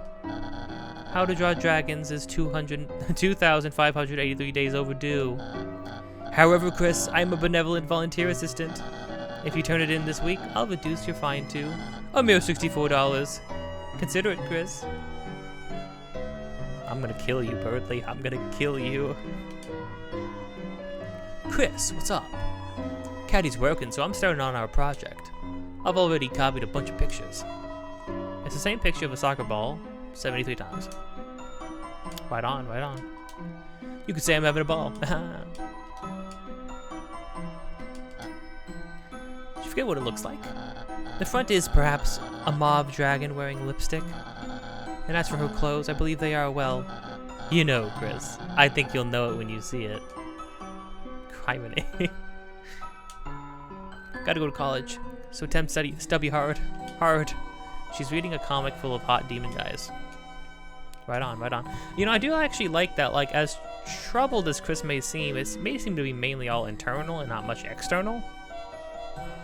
Because it seems like most people in Kris's class don't seem to mind them at all. They all seem pretty chill with them, which is nice. No, an anime review, read it. No, please, God, no, please. Yes. Yes, Kris, we're going to read it now. Teens Corner, monthly toon review, Mew Mew Kissy Cutie 2. Oh god, I take it back, Kris, you were right, we shouldn't have done this. This reviewer had Mew Mew 2 as her first exposure to the series. And let her tell you, it makes Mew Mew 1 look like a dumpster with sparkly cat ears. With a darker storyline and more mature themes. The second one treats the viewer like a real adult. You know, I wonder if this is a commentary on, if this is a nod to, like, going into Deltarune from Undertale. But, I don't know, I mean, Undertale gets pretty grim. It's pretty dark when you get into it. Instead of like an animal that will die if it goes 10 seconds without seeing a beach ball. Not to mention Mew Mew's character in the first one is more stale than the ramen I eat at home by myself with the lights off. Why would you put that in there? Teens and older should check out this dark masterpiece. Signed, the anonymous yellow lizard.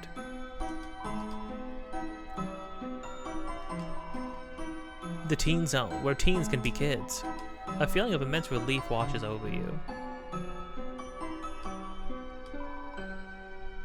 See, it's when it says things like that, where you're like, oh, it feels like it's giving you insight into how Kris feels about things, which is interesting.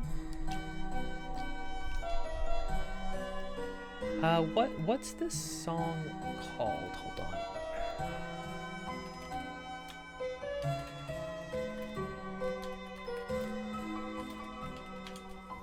It's a town called something.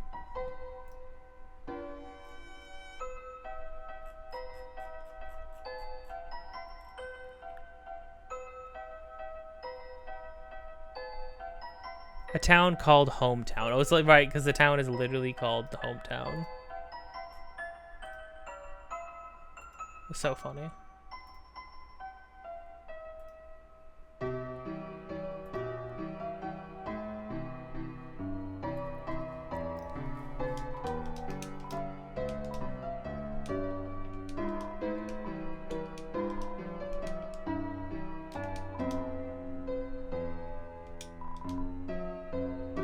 What the? Must be what they meant by flavor text. Come on. It's an unlabeled book. You look inside. I accidentally returned my personal journal instead of my book. Oh no, they're putting it into the catalog. Oh no, I have to take it out every time I want to write a new entry. Gosh. Lord of the Hammer, first in the award-winning fiction series by lauded historian Garrison Boom. Please remember my name, please. I wrote a book to help you remember. By Hot's Fire Guy. And I love how there's a couple of characters around town that look like the Gaster cult followers or whatever that you could occasionally randomly find in Undertale. It was like a very random chance thing of happening. I love reading books, especially the books upstairs. You should really read them.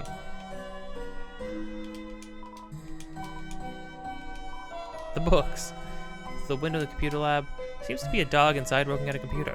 Seems like it's making a game. Seems like you shouldn't interrupt it. Seems like when the game's finished, you can go in.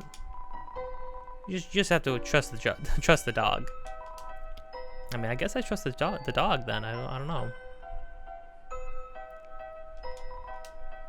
In fact, maybe don't do it at all.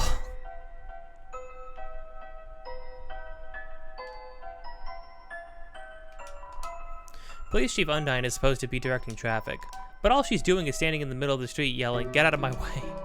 She's the best, huh? I feel really directed.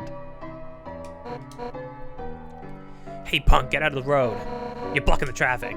Oh, wait, it's just Asgore's kid. Sorry, I'm a little worked up lately.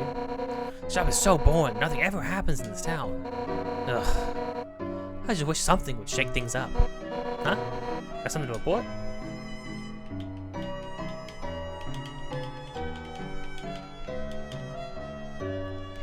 He's just casually walking up and talking to Undyne, who is just here in the middle of the road. Also, they made her a cop. They made her a filthy cop. She went from a fish to a pig. Why did you do this, Toby Fox? I'm just joking. I think Undyne being a cop as like a take on her being a knight is it's pretty apt, I think. Now here's where you get really interesting. You can mention things that you feel like you want to say to the characters, after seeing them again after so long. And so you could be like, oh, Alphys, yeah, you and Alphys, right? Alphys. Who's Alphys? No idea who you're talking about. Why, did they do something illegal? Gotcha, if I see Alphys, I'll tackle him. They're as good as dead. Undyne doesn't know Alphys. What, there's a dark world inside the school? Sure, kid. There's no law against dark worlds anyway. That's a job for the school board. You wanna help me? Sure, punk. Guess I want to rob a bank so I can suplex them. Wait, do we even have a bank? Hey, guess I'm gonna build a bank. Don't do anything illegal, you little punk. Let me know if you get a lead on any purple girls. There's one wanted for several counts of comic mischief. Oh no, oh god. How am I supposed to get past this blue lady? I'm stuck. I guess I should just run away.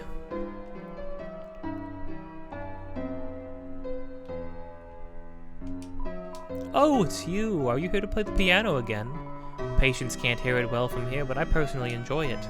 Play the piano again, so Kris knows how to play the piano. Obligatory hospital piano shrunk to fit in the corner. As a result, it's missing most of the good keys.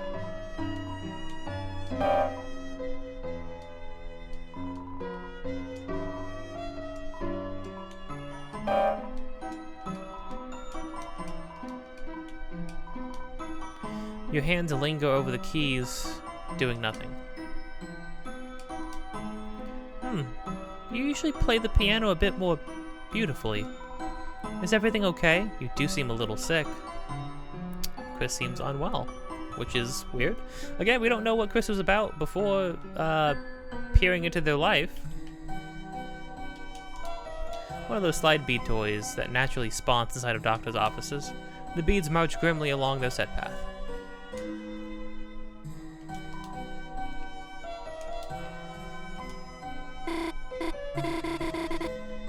And then stumbling upon this was just like, what are we doing?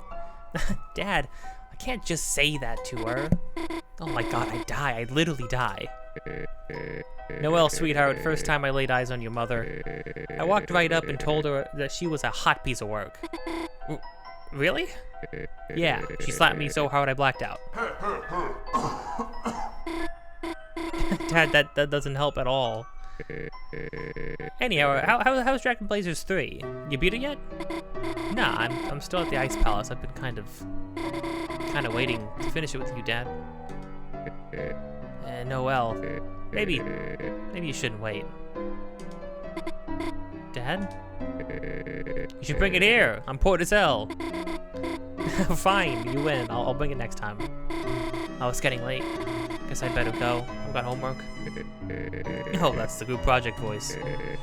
Bird guy again. What's his name? Nerdly? It's Berdley. He's not that bad, Dad. I'll kick his ass. Thank you, Dad. He gets it. Dad, you're not even supposed to get up. Bring him by the window. I'll throw something at him. Goodbye, Dad. Bye, honey. Oh, hi, Kris.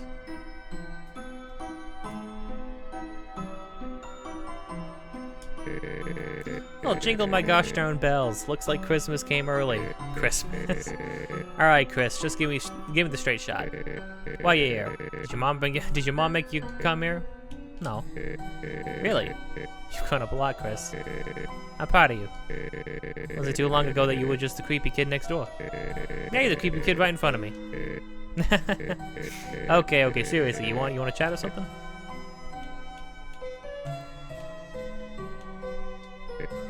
So, why am I in here? Well, they found some crap, so it's just some tests.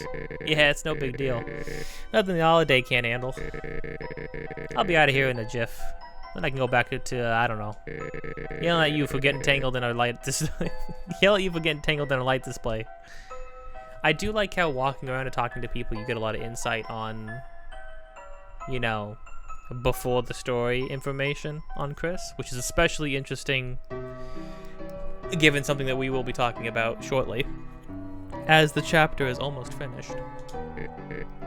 Hey Kris, you want to chat or something? Don't worry, there's no way you can bore me right now. Kris, even if we've grown apart, we still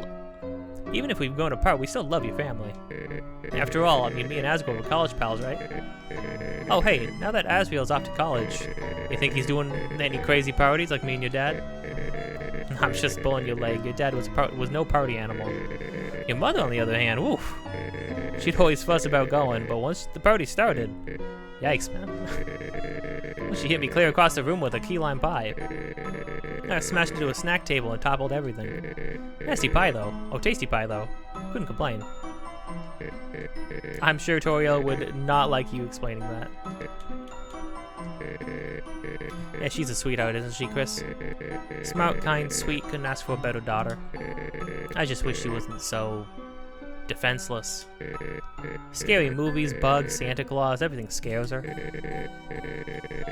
And when it happens, and we're Santa's reindeer, so her being scared of Santa Claus really, if you can tell the whole Noelle, I mean, her name is Noelle, and they're all reindeer. Called me Christmas and mentioned their freaking holiday lights. That's getting tangled in their holiday lights. Christmas is their thing. And when it happens, she freezes like a deer in the headlights. Remember, she used to be afraid of humans under the bed? Kris, it was not nice of you to hide under there, by the way. Remember, she was scared of humans under the bed? And that's another thing that raises another question. What are humans in this world? Like, what does it mean? What are they? What do they do, you know? Anyhow, that's what's tough about being in here, Kris. Not what's going on with me. Just that, in the meantime, I can't be there to protect her. Keep an eye out for her, okay? That line, knowing what you can do in, Chapter 2 is, good, not great. What the hell are you here for, Kris? To gawk? You thought this was a zoo or something? Come on. Rudolph Rudy Holiday. Yeah, he's literally Rudolph. Hey, Kris, you forgot my name or something? I don't know it. It's a get well soon card from your mom that's signed inside. Hey, Kris, you know you signed the inside, right? Why are you always staring at it like you haven't seen it before? Is the penmanship that good? Was I not moved enough?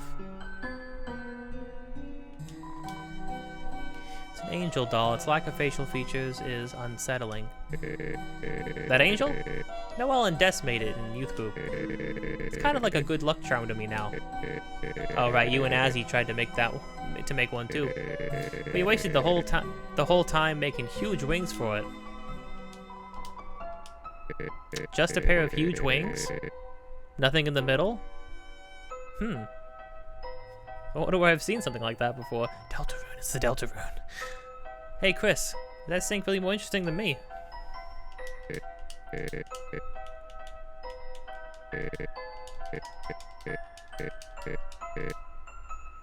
I can't get over that. Because it was not nice of you to hide under there, okay, by the way.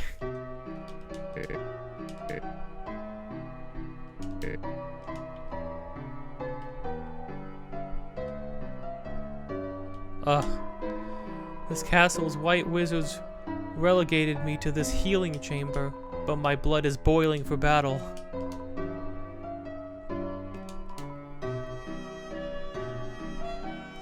At 0 pain, he's happy. At 10 pain, he's happy and sweating. I hate that. Wait, what? What does that even mean?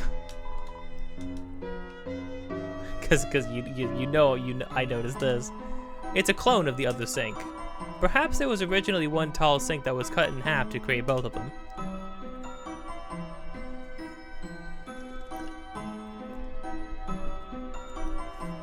I want everybody to remember, you can get away with anything if you commit to the bit.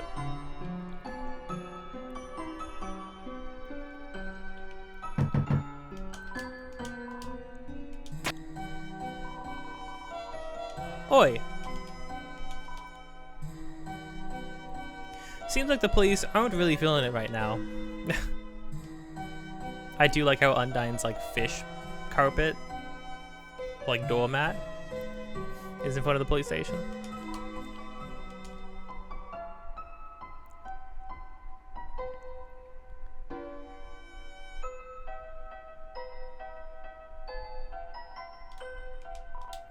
Kris, what a pleasant surprise to see you, and on a school day. Must be a reason that you came here at such a time. I, Father Alvin, implore you, if you have anything weighing on your mind, please speak up. Oh wait, they said there was a drawing of a green turtle named Alvin. Kris, if you want some of our sick fruit juice, you should come to our service. Our choirs sound a bit thinner since your brother went away. Kris, it would be wonderful if you would sing with us. Or even participated to any extent. Instead of just trying to drink the fruit juice. I just really want the fruit juice, dude. And then something I still don't know about yet is all of this stuff. Shira, a karaoke microphone for a brave singer. Mutler, a big bone for the leader of the pack. One of the dogs. Crystal, a snowy gemstone for a proud mother. Garrison, renowned historian, author, and teacher. Garrison's gone, which is very sad. But he was an old man. Couldn't hide in that text box anymore, in that shop screen anymore.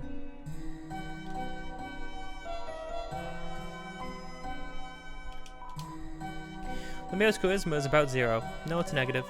But she works hard and has a good track record, so she runs unopposed. That's politics. Rarely. I'm sorry. Lemaire is busy right now. If you need to see her, please try causing some troubling crisis. I can do that. Hey, short stuff. Why would you possibly need to talk to the mayor? Your allowance too low? Ate too many candies? Lost your frisbee in the wash? Hey, short stuff. That's what the cops are for. It's painting of the town. Oh. Small pine tree. Maybe it's into politics. It's so freaking stupid. Gosh dang it.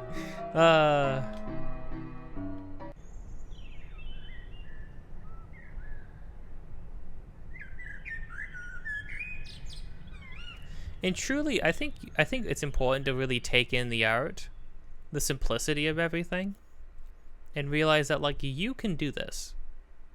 Most people can create art at, like, this or near this quality. If you want to make a game, make a freaking game. You know what I mean? Like, just do it. And don't get me wrong, I'm not saying the art is bad. I think this game uses a simplistic art style, like, masterfully.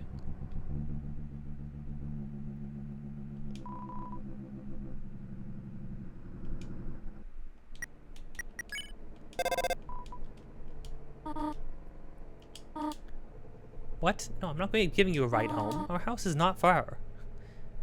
It is just at the top of the town. Try walking. It builds character, honey.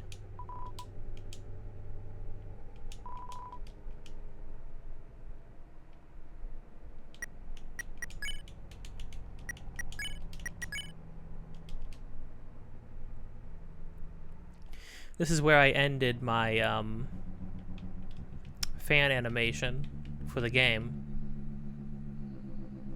Because there's just no way this doesn't become where this everything ends up.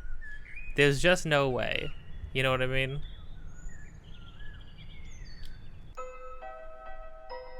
Too freaking eerie.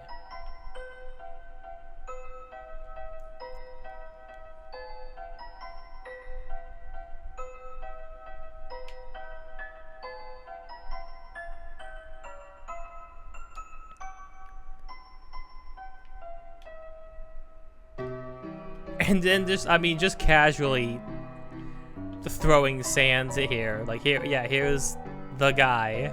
Here he is. It's like, it's crazy work. Hey, look who's walking around. How are you, kid? Great to see you again. Very, very interesting choice. Great to see you again. Yeah, it's real nice, isn't it? Especially considering I've never met you before. Name's Sans. Sans the Skeleton. I'm new in town. What's up? Behind me? Yeah, it's a grocery store. Unfortunately, it's closed. What a pain. I really wanted to buy some milk. Someone ought to complain to the guy who runs it. It's just never... He's exactly the same. We just moved here, so I hardly know anyone. Well, I got anyone I should know better? My mom! Like... Nobody. Me? Nobody. My teacher, because Sans did know Alfie's to a certain extent. Can't remember how much was implied with that, but... Yeah, you should probably get to know my mom. Your mother, huh? Too late. I already befriended your mom last night. She's great, came to the store to buy chocolate kisses. She gotta lock her door to stop you from eating them. sound like a fun kid, huh? Already free, of course, already knows Toriel.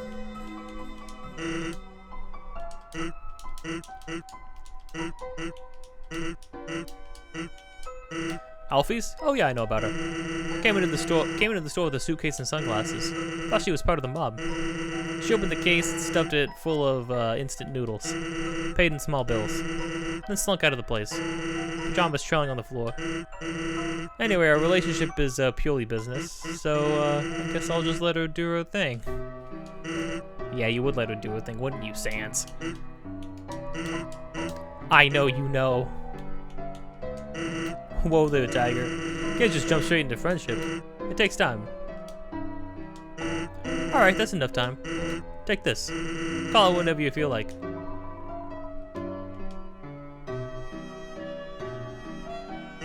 Hey, bud. You busy tomorrow? I need some help with something. Be great if you could come over. I live just next door, you know. Yeah? Wow, you were deliberating for a while. I certainly was not. Gee, what's wrong? Don't want to hang out with a stranger? Well, I guess I shouldn't complain. What are we gonna do? What are we gonna be doing? Oh, I'm not gonna be there. That'd be weird. It's just gonna be you and my little brother. He needs friends. Thanks for hanging out with him. See ya. Now, to my knowledge, that did not actually come out. Like, that did not actually happen at the end of chapter 2. Because you, spoiler alert, I guess, you do walk around the town again at the end of chapter 2, and that's, you know, of course I zipped all the way over there because I'm like, must talk to, need to talk to Papyrus, like, yesterday. Harsh, but fair.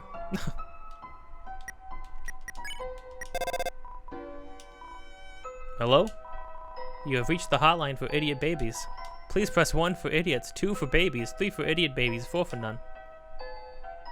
I'm an idiot baby. Ah, you're an idiot baby? To tell you the truth, I'm one too. Let's try our best, okay?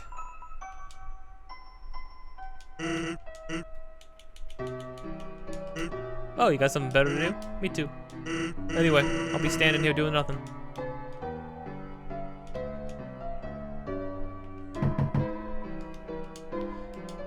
No response, but the distant trousel of bones.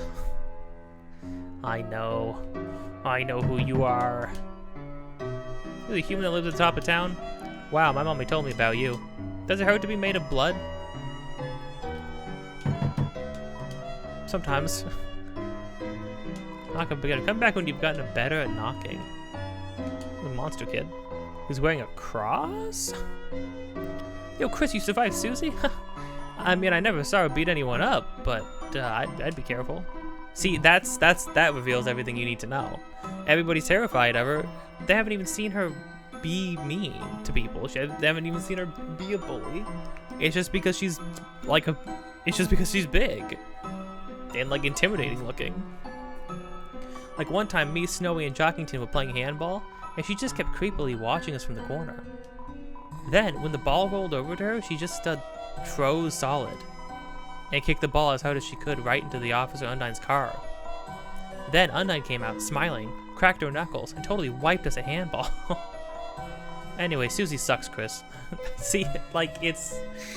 Oh, gosh.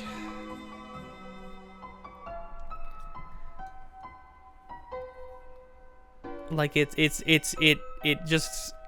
so clear what was actually going on. People are just scared of Susie for no reason. Like, yeah, she said, oh yeah, Susie sucks, even though... So here's an example. So one day, she did absolutely nothing to us, and then she accidentally kicked a ball into Officer Undyne's car, and then even that did not get us in trouble, because Officer Undyne isn't an absolute asshole. And then nothing bad happened to any of us. Anyways, Susie sucks, by the way. That was my takeaway from it, Kris. It's like, yeah, Susie just doesn't have friends because people are terrified of her.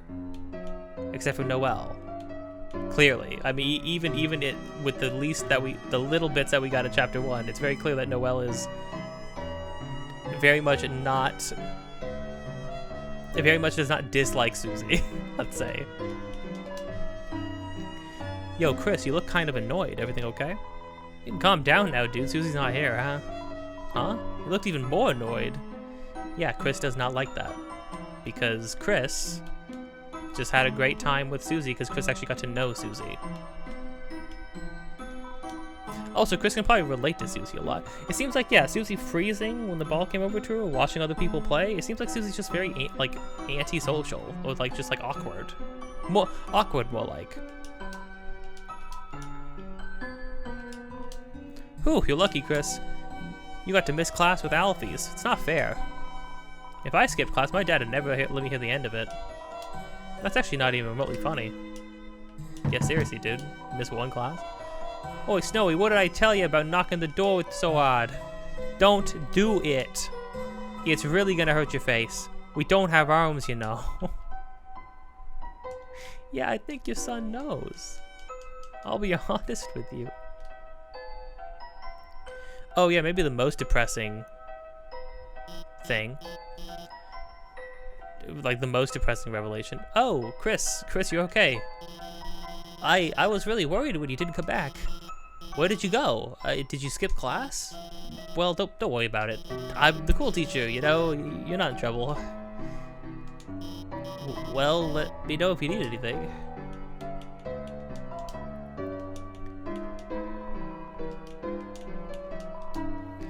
Full of well-kept flowers. It's a saucer of milk. Wait, Leia, you look at the background. You can see it's another one of the... Oh, well, the one on the right is one of Alfie's, like, creations. Spooky. Oh, Kris. Did you want to talk about something? Oh, the saucer of milk? It's for my kitty, Mew Mew. She's a perfect angel. What does she look like?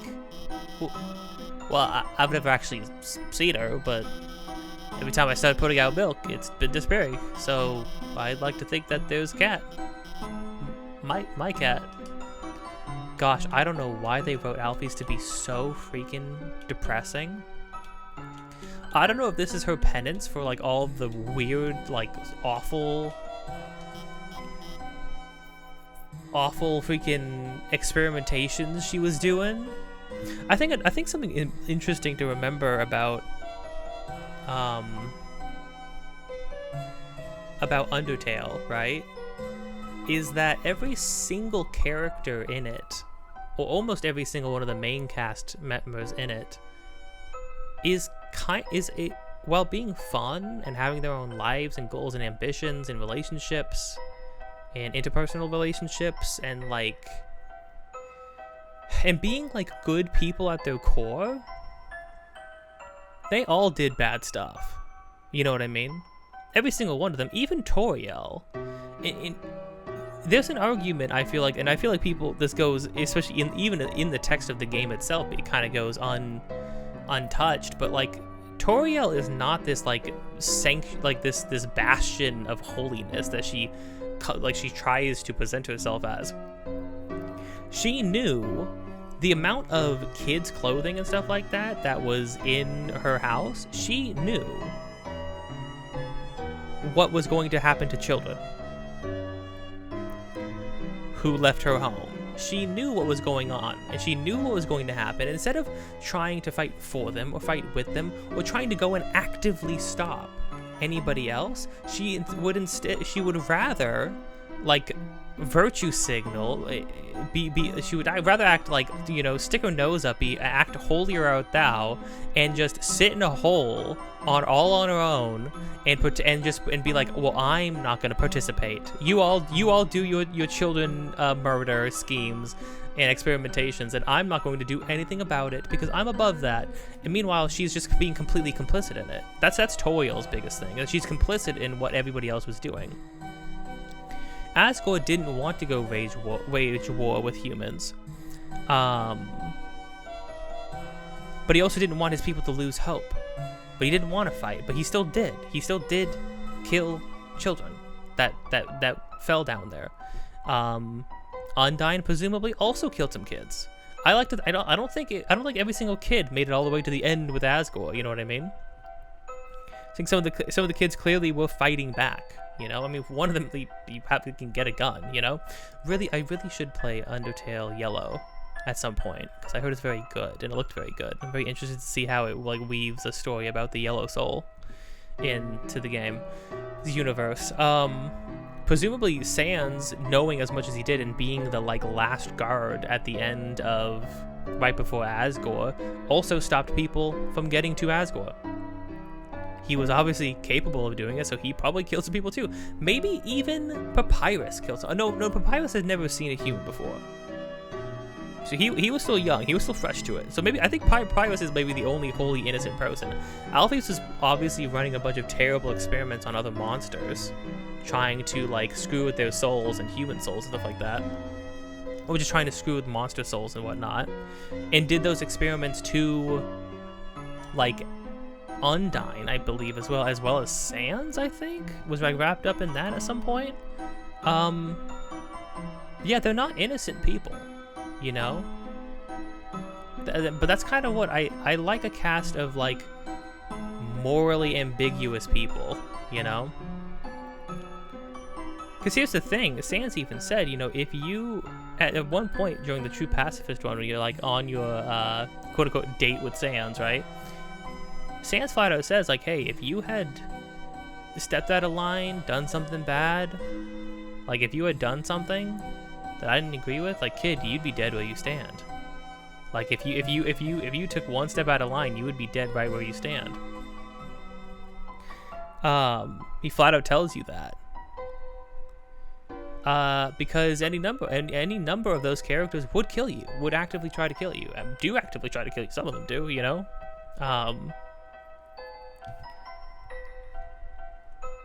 Or stood by and would stand by and allow that to happen. It's bad. It's not good. Did you want to talk about something? Oh yeah, the flowers. Oh, well they're from your dad. He always asks how you're doing in school, and then he gives me a bouquet of them. Actually, that he always gives me flowers really makes me wonder if he likes the awesome comics I lent to him. Honestly, he kind of reminds me of a superhero, Kris. He's huge, kick my ass.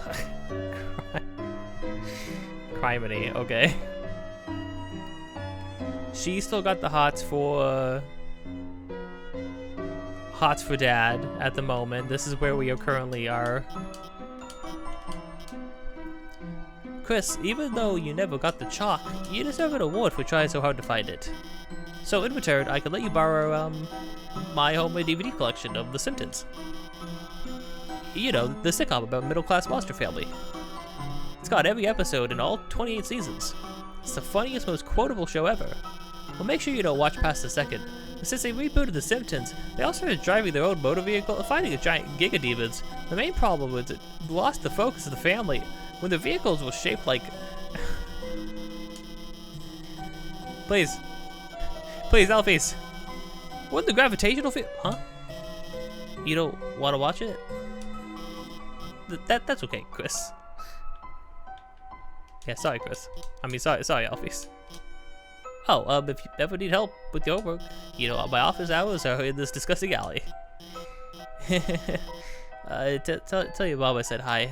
Why does Alphys live in an alleyway?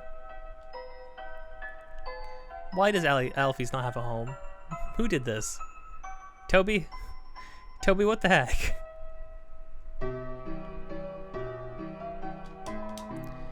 Ice me up, boss. Would you be interested in trying some of our many 24 Pezza flavors? We've got normal, cheese, ice, gravy. Please, is this actually gonna go 24? Double ice, pepperonis, and more. Stop on down at Icy's Pezza. Oh god, someone's actually here. Ice is pizza, your #1 spot for a piping hot piece of pizza. Hey, wait a second. I recognize you. Oh. Little buddy, it's me. Want to chat for a minute before I lose my mind? No. Make no sense. Oh, make no mistake, little buddy. Icy's Pezza is hell. I can't slack off for seconds without hearing. Be a team player. There is no I in Pezza. Yes, there is. You just took it out. But it's okay, little buddy. I've been saving up to go to college where Azzy is. Then I'll get a theater degree and become a famous actor. And let the fangirls roll in, little buddy. Hey, little buddy, what's up? Do you know where Azzy's coming home? Or when Azzy's coming home? He can't tell him this, but I really miss the guy. It'd be sweet to cruise around town like old times. Picking up, for example, chicks. Which, as a matter of fact, or as a matter of course, may not have ever actually happened. But the one time Undyne made eye contact with me while she was writing me a speeding ticket. the portrait for this character in particular, it's insane. Yes, little buddy, good idea. Meet the Rogues Gallery. Blue ears, soft serve obsessed, no concept of personal space. Keeps accidentally pouring slushies on me and giggling. The warrior, thankfully absent due to pizza-related injuries. I saw him. Yeah, his hands. Constantly terrorizing the customers with war chants. Purple guy, man, that guy, you gotta... Actually, does that guy even work here? My co-workers, where would I be without them? A happy place, little buddy, a much happier place. It's fine, little buddy. You don't have to watch me suffer. Just enjoy freedom while it lasts. The entrance is locked. No one's inside. Seems like all the employees are outside in costume. That's freaking stupid. They're dumb. Who the heck is running this place?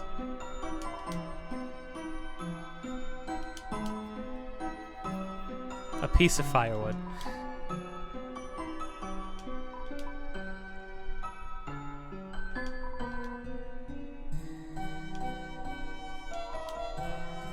Ice Wolf does not like ice and drink. Ice Wolf likes ice to be drink. That doesn't make any sense. Look at my rugged body. You must wonder what kind of secrets I hold. My secret is I put all of my leftover pancakes in this giant hat. That's psychotic. Oh, and then the bunny shop lady is now a waitress. Well, shop owner? Store owner? Diner owner? I haven't seen you in a while, hon. I remember back on Sundays after service, you and your family would come in and order the special. Of course, things happened, and then y'all stopped coming together. But every Sunday, you and your brother would still come in. He'd order a hot chocolate, and you two'd sit down at the table in the corner, drawing shapes in the window with your breath. Must really miss him, huh? Here, how about this? Got the hot chocolate. On the house, huh?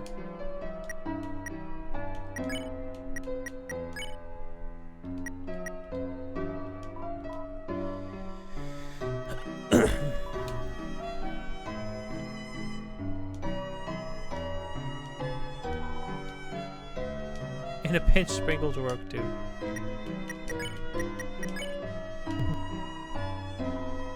It tasted wonderful. Your throat tightened.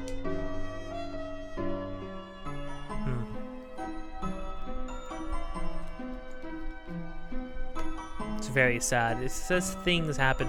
Yeah, so there's something that kind of feels like it's hanging over everything. For instance, like, Rudy said, oh, you know, I know we all kind of drifted apart, but hey, we still love you. We still love you and your family a whole bunch. And it's like, what happened? Obviously, Toriel is on her own because her and Asgore, it doesn't matter what dimension or what universe we're in. Toriel and Asgore will just not make it, simply.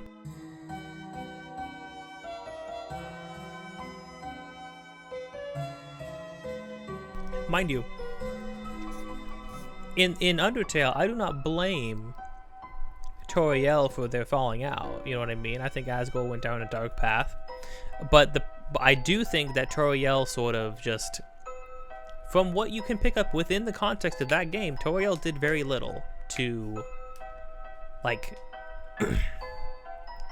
steer him back onto a right path or stop him from going down the path he was going on. She did very little to fight back against what he was going to do. She went off on her own. She broke off contact and went off to live on her own. So I don't really buy into the whole, like, oh yes, Asgore is just the biggest scumbag ever, and meanwhile Toriel is like, what, an absolute saint? It's like, I'm sorry, I'm not buying it. I think they're both extremely flawed people.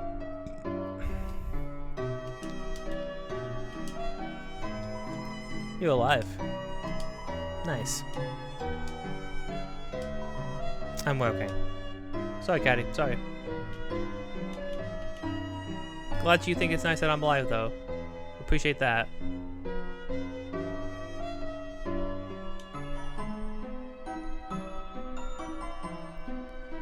There's one thing I'm trying to find.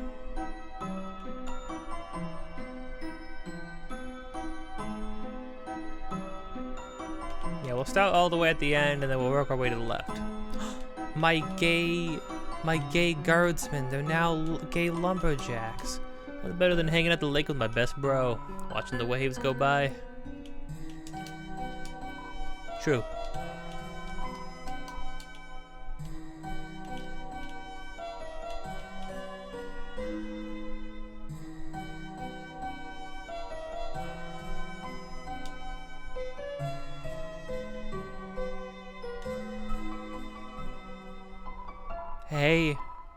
Hey there, noticed you were, here. It's me, you know me, right? Of course you do. I'm real popular, I just don't have any friends. But it's okay, you hear? Because you're here. Will you be my friend? Yes.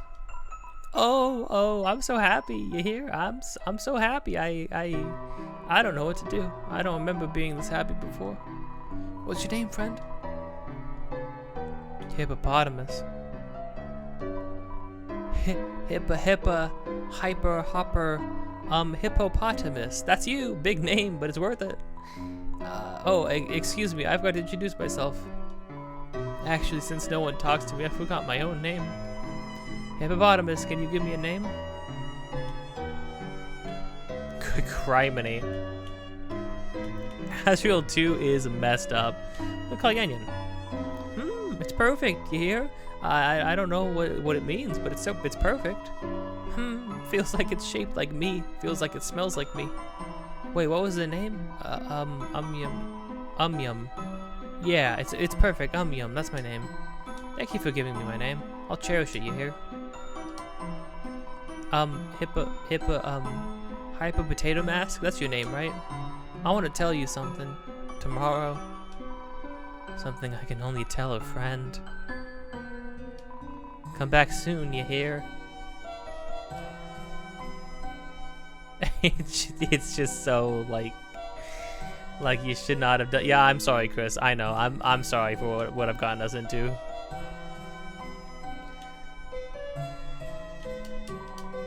It's your dad's truck. The floor of the front seat is littered with old papers and country CDs.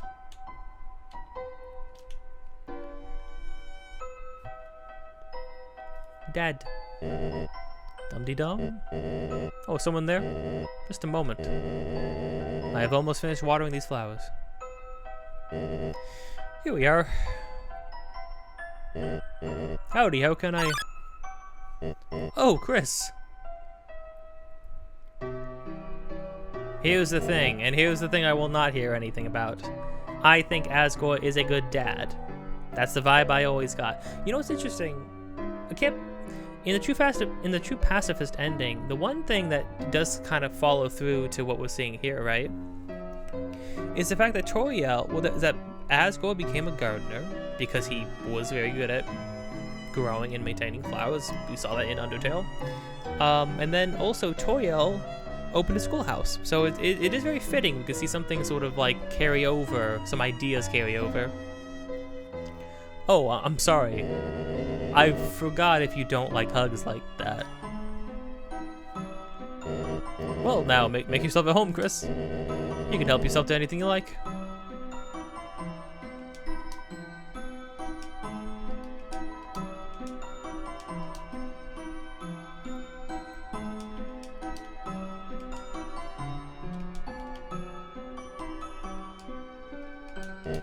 Say, Kris, I was thinking, perhaps when Asriel comes home, we could all go to the diner, like old times. My treat. Doesn't that sound yummy? We could all have a nice drive around town. Might need to clean out my truck, but they just made him the most divorced person ever, and I don't know why. Now this is like ominous as heck.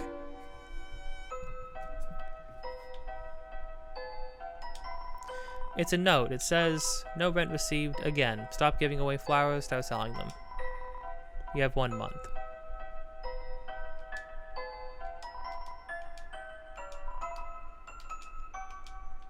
I really hope this game does more for Asgore than... Here's the thing, I think Asgore's a fantastic character in Undertale, but like, he kind of gets a little undercut at the very end of the game because he just kind of becomes the butt of the joke of being like the divorced guy who really screwed up and whose like ex-wife is coming in to call him a freaking asshole. And it's like, well, toriel brings up some good freaking points that are true. I think it's, you know, it's a bit dishonest to completely dump all over him, and like all the characters made poor decision making over the years since like the prince died, right? It is interesting too that Asriel, I'm sorry, that Ralsie is quote unquote the prince of the other side. It's a purple flower protected in a container. It's a blue flower. A cyan. A golden flower. A yellow flower. An orange flower. A green flower. No red ones. Yes, these flowers are still kicking. Quite hard to take care of them in this climate. It's an air mattress. Certainly not king-sized. Kris, do you want to have a sleepover? You could use that air mattress and I could use those bags of soil. Perhaps not. Oh, some superhero comics. Oh, right, because Alphys did give him some superhero comics. Rusty fridge with some photos on it. Oh, Kris, if you're hungry, I'll help yourself to anything you want. All that's inside is a jar with a single pickle in it. You put the egg you were carrying inside too. Oh, I forgot about that. A photo of your mother and your father on their wedding day. She's holding a bouquet of 7 flowers. A reindeer-looking monster stands near in a tuxedo. They all look happy. Of 7 flowers, huh?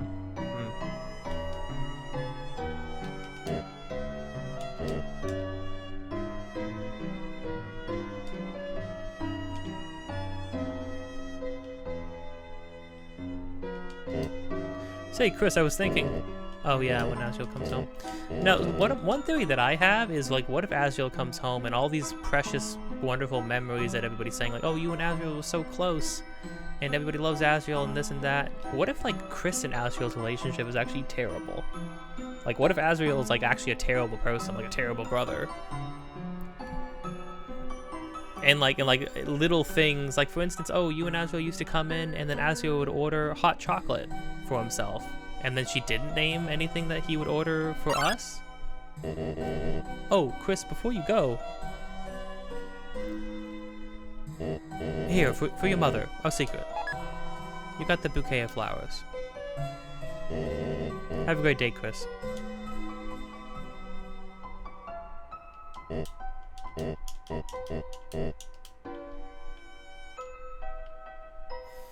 Ugh, just sad.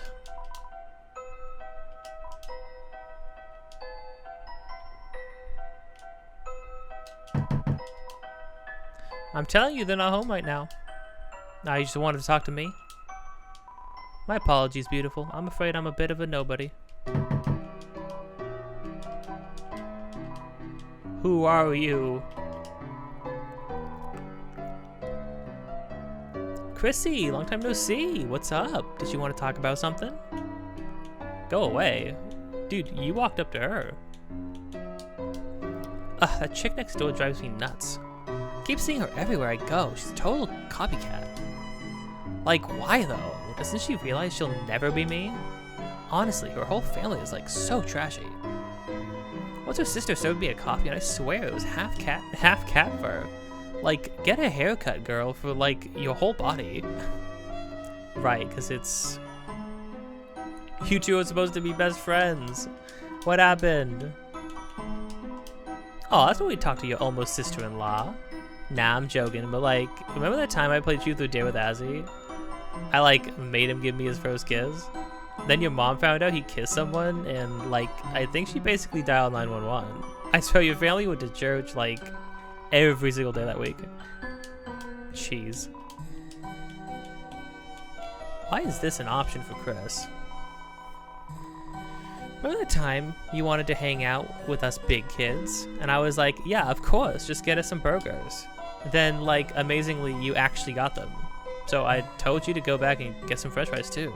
And then a dozen miniature cakes. They were so good, I ate like 6. Then I, like, suddenly got so sick I had to go home. Man. So, like, anyway, Kris, are you busy? Sounds like you were kind of an asshole. Gee, I really wonder though, like they paint this picture of like, oh, we had such a nice life, you know? All of us together, a big happy family, and then boom, parents divorce, Asriel's gone. Is Asriel even nice? Who knows? That would be a good subversion, I think. Like Ralsie, right, is very, like, that would be really interesting. If Ralsie is a manifestation of what Kris wants his their relationship with Asriel to be, but like Asriel is like overcompensating. I'm sorry, Ralsie is overcompensating in that regard, right? Like way too nice, way too kind, just constantly fretting over Kris and anything Kris wants and anything Kris does. Like, I don't know. It's interesting.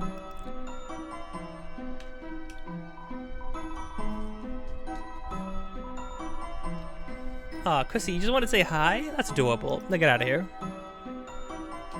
Okay.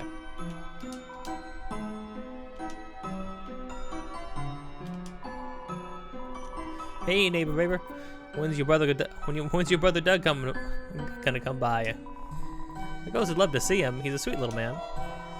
He's got one problem. He doesn't like my wife's cooking. What's wrong, Douglas? You don't like frozen cat food? No. Little Chrissy, like, what's up? Give Aunt Catty a hug. Please. I'm not even actually your aunt. Oh my god, can I talk to you about something? Actually, like, anything though. Your choice. Like that green girl next door? Oh my god, Chrissy. She's like my life villain. Like the other day I went to see Cat Pedders 2, and the only other person in the theater was her. Then I went to QC's and ordered a cappuccino, and she like was already drinking one. She seems to, it seems like she really likes cat stuff. She's such a copycat. Copygator? Copysaurus? Copodial? I don't know, she sucks.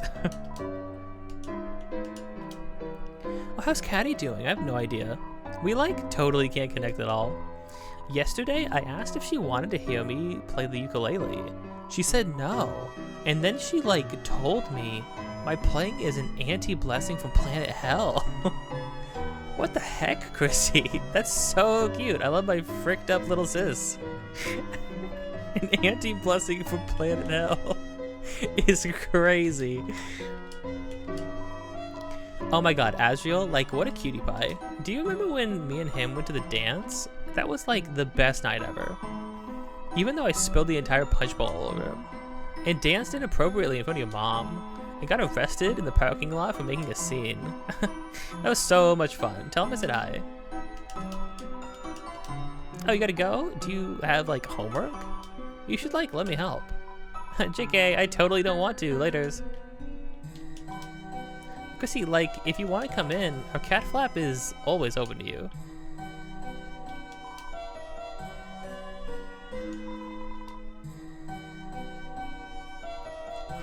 be a bit of a cat's eye. Wow, that's kind of rude. It's kind of rude and judgmental, Kris. I'm gonna be honest. Oh. Hi, Noelle. I forgot that. I was wondering where Noelle was, and she's over here Blair witching in front of this gate. Oh, hi, Kris. Did you need help with your homework again? I know you were having trouble last time, so, I actually got a few things ready for you in case... Dang you, that's very nice. Ah, wait, sorry, I can't right now. I forgot my house key again, and... Sorry, Kris, I'll help you later, if that's okay. See you at school, Kris.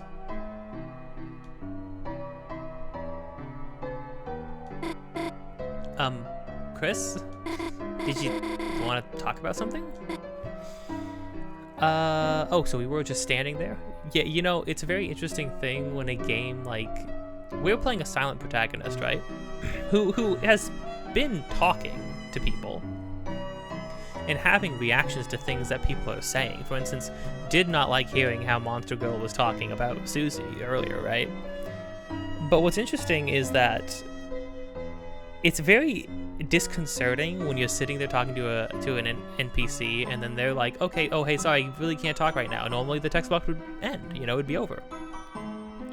And then you're still sitting there and you're trapped in this text box dialogue and it's just stuck like that. And it's like, it's like because you realize, oh wait, I don't have the control I think I do. Like I'm stuck here because my character is just sitting here staring this person down. Huh? Why don't I ask my mom for the key? I mean, you know, she doesn't like it when I bother her when she's working. Don't worry, okay? I'll just go over to Caddy's. Hi, Kris, is something up? Susie, that's right, you were with Susie. When you didn't come back to class, I was worried, but everything turned out okay, I think. Kris, can I ask you something if that's okay? Susie, I'm kind of curious what she's like, you know? I mean, who doesn't wonder about her? She never talks to anyone. And you know, I don't know if you noticed, we also don't know where she lives. And I still don't know where she lives. Maybe with the apartment buildings. There's a couple extra houses and stuff, but like, I see no clear location of like, oh, this is where Susie lives, you know? So Kris, could you tell me about her if that's okay?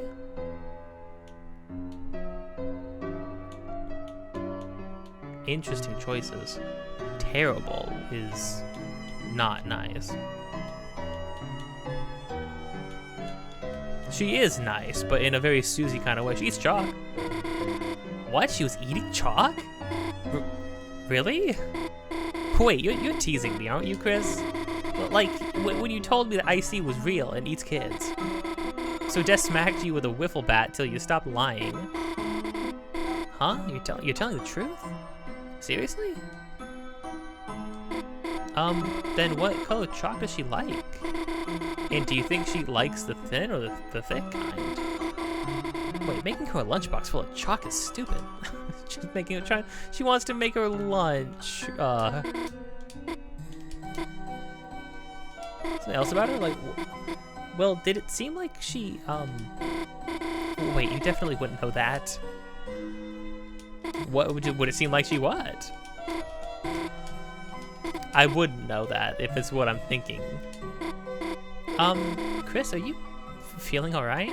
Normally you're not so talkative. Oh, I don't mean to sound like something's wrong with you. Kris, is something wrong? Why did you go to the hospital to see my dad? I mean, I'm sure he appreciated it, but, gosh, I'm sorry, Kris. Forget I said anything.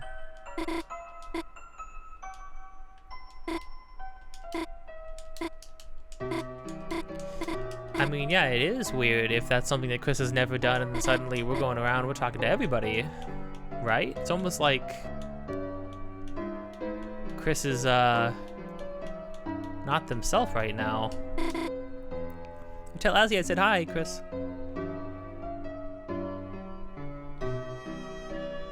I think Noelle is probably one of the most interesting characters, just like in the scope of the narrative.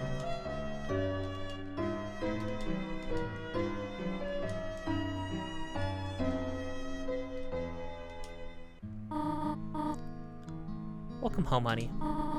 Did you have fun with your friend today? Oh, by the way, I just finished baking a pie. If you go to bed, it'll be cool when you wake. But do not eat it all this time, alright? Hymns. Religious mom. Oh, and the...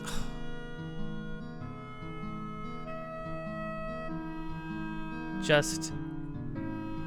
I mean, obviously a town called... a place called Hometown is a beautiful song. Like, this is a beautiful song. But this right here, back again? My, you are active today, aren't you not? Perhaps you can use some of that energy to wake up on time. Your brother cannot carry you to school anymore, you know.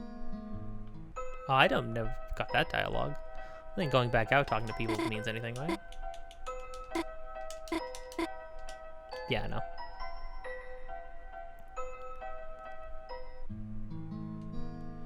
But this, like, gorgeous instrumental version of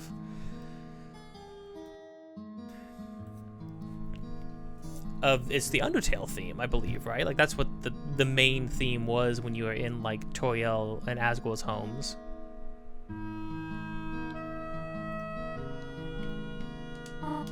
Kris, what is it, honey? Oh, Kris, flowers for your mother? How sweet. These are from him, are they not? Well, worry not, Kris. I will find some place for them.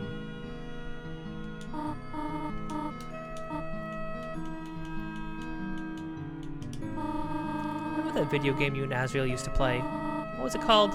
Super Smashing Fighters? When he was very little, he loved the green lizard from that. We even had a birthday party for him themed around it. Your father painted all these eggs with little spots as decoration. Oh, your brother loved it. Till the next day, your father cooked them all for breakfast. Your brother just kept crying. Ever since he's hated that book about eating green eggs.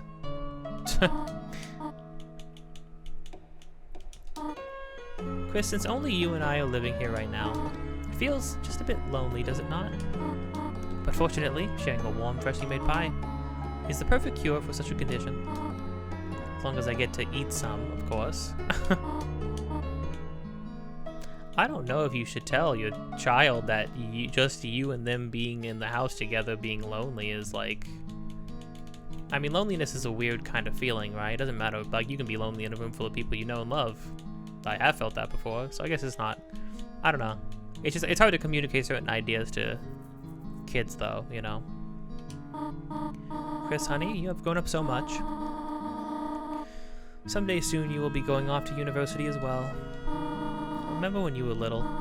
You asked when your horns were going to grow in. So we bought you that headband with little red horns on it. Oh, you wore it for months. Whatever happened to it?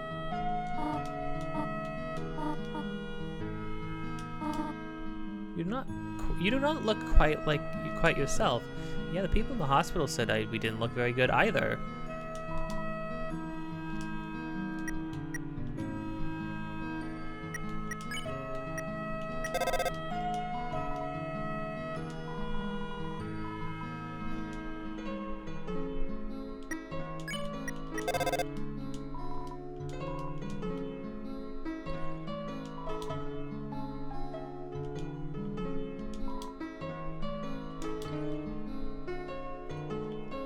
Okay, time to flush once again.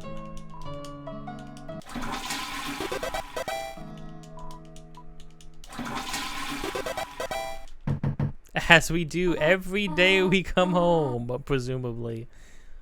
Kris, is everything all right in there?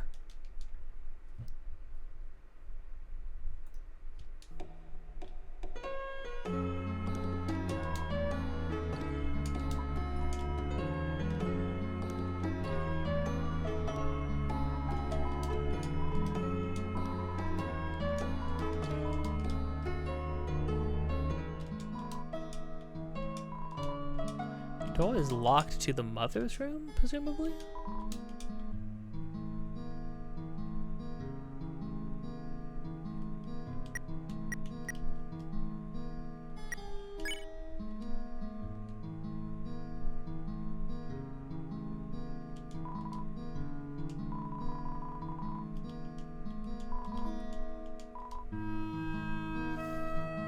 If you go to bed, this chapter of your adventures will end.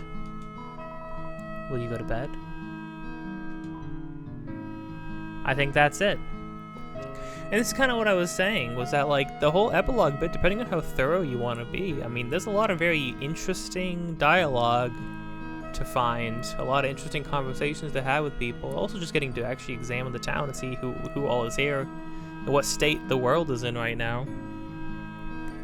It's very interesting, but the through line is mainly that Kris seems to be very different. They seem to look kind of unwell. They seem to look kind of different. They seem to talk more. They seem to be acting different. They seem to be doing things that they normally wouldn't do.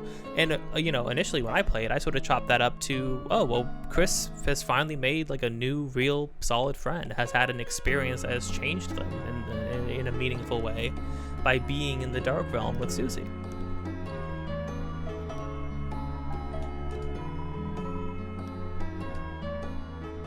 But that's not what was going on, was it?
When the light is running low and the shadows start to grow and the places that you know seem like fantasy,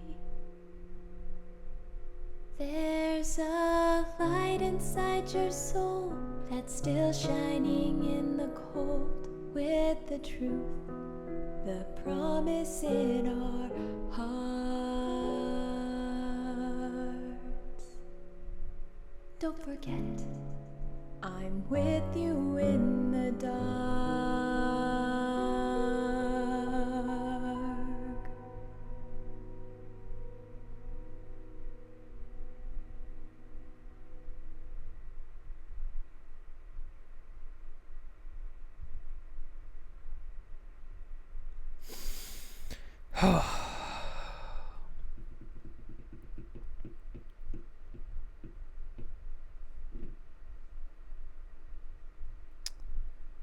Ain't that just something?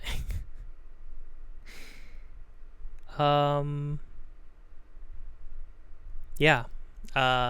Geez. What to say? What to think? How to feel? That was something that we players had to sit on for years with that ending. Everything, because again, you're waiting for something to, you're waiting for the shoe to drop, right? You're waiting for the thing to happen. But it seems like up until that point, it seems like chapter 1 is a very straightforward pilot to this new series, to this new entry. And then they hit you with that. And there's some details that are interesting. You can, if you move the stick or the D-pad during that part, obviously you have no control over Kris because you're not Kris. You have control over the heart that Kris throws into his birdcage because you're not Kris. You weren't Kris the whole time. Anytime you got to make a decision, what was on screen? In dialogue? In gameplay? In battles? The heart. The soul. This is a human body with a human soul, is what the description of Kris's character is in the Dark World. You, the player, are a soul, and you're inside of Kris. And suddenly, it becomes very clear that, wait a minute, we're not the same. We're not a player playing as Kris. We are a player controlling Kris. Kris is their own person. They have their own thoughts. They have their own feelings. We can see as much when other characters describe how Kris looks, what they used to do, what they used to not do, how they look at the moment something happens. Now we can learn things about Kris as they are, what they think, how they feel. It seems like Kris does genuinely see Susie as a friend, as a good friend. It does appreciate Susie now. That's true. Now, granted, here's the thing, though. We had some control, some influence over that. But again, remember, no matter what our choices are as a player, the chapter plays out the same. And that's kind of the point. The importance is to parse what things are happening that are our decisions and what things are happening that were always going to happen. What things are happening in the world that were always going to play out in that one way. Things that seem unlikely to change. It's that Kris and Susie are good friends and they will continue to be good friends. However, we still have, as a player, we still have things that we can do. We made Kris go around and do things and talk to people and ask things and speak in ways that Kris would just not have done. And so there's this very kind of dark, disturbing dynamic happening here. So going into that now, having this knowledge after having played the first two chapters, going into another playthrough of this game now, I'm going to treat this as I am myself. Kris is their own person, their own character, and what we do, how we go along. Because ultimately, here's the thing, the situation that Kris finds themselves in, neither of us has any control over.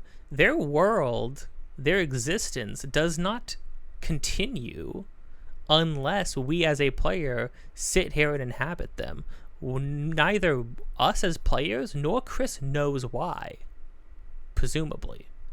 And the only way we could figure this out is if we reach some sort of mutual agreement to pursue the truth, while trying not to enact our will and put Kris or Kris's friends and loved ones in harm's way.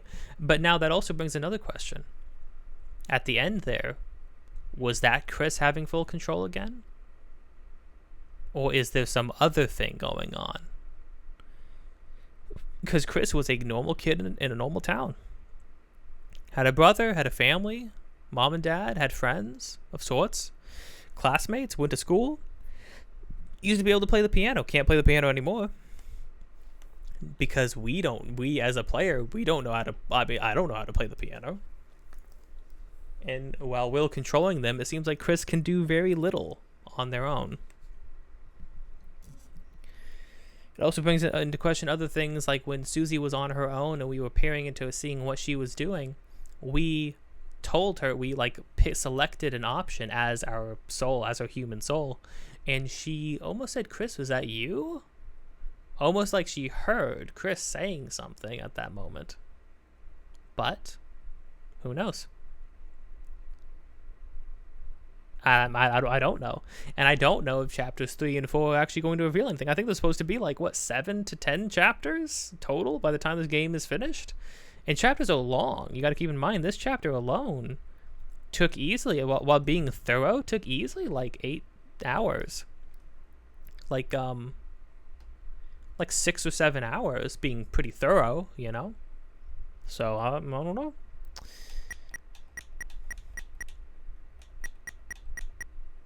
I want to save. I'm hoping if I can continue to chapter 2, it will let me save.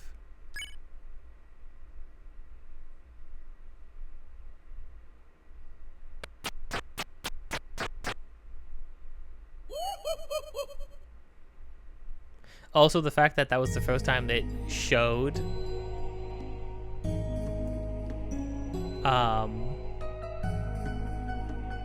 oh, new music. Ooh. Start chapter 2 from chapter 1's file. Completion file not found. Made on scene credits.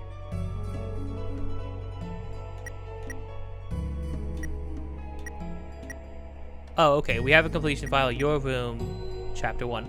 Another interesting thing too to note is that the game windows, like the name of the game window, has changed multiple times. If I go to my volume mixer right now, it's finally called Deltarune Chapter 2. When I was in the Dark World fighting Jevil, it was called The Dark. When you boot up the game, it's called Contact. I don't know. I don't know what's going on. Okay, but knowing that it has completion data, I think this would be a perfect time to end things here. But hey, if you have been enjoying this or anything else on this channel, don't forget to like, comment, subscribe, hit the bell to get notified of more things in the future. Episodes of this, just about every single day. Links in the description of things that I am doing, have been doing, or will be doing in the future. Also, be my friend of making a game. Any and all support towards that would be much appreciated. You can support us by supporting anything on this channel, supporting the devlog streams, most of all supporting Patreon. Also, you can check out our game. We have store pages for our game on both Steam and itch.io. Links down below for that. And yeah, I think with that, until next time, don't forget to be kind. Don't be afraid to change your mind. Very interesting stuff. Very interested to see where things go. Very interested to finally get to the new stuff. Chapter 2 is substantial, though. There's a lot going on in Chapter 2. And also, I mean, when I get to the new stuff, I'm going to be freaking paranoid, dude. I mean, starting Chapter 1, and then especially starting Chapter 2, I was high-strung. Like, I don't want to mess things up. I don't know what I can do, what I can't do, what I should do, what I shouldn't do. Here's the thing. With this game, I go by this, because it allows me to play in peace. And this is what I tell other people who I've talked to, like my other friends who have been worried, like oh man, I'm worried to start the game because like I don't know like what I should do or what's going to affect anything. Just play it. Play the game. Make decisions as you wish. Make decisions as you want. Truly, that's what you should do.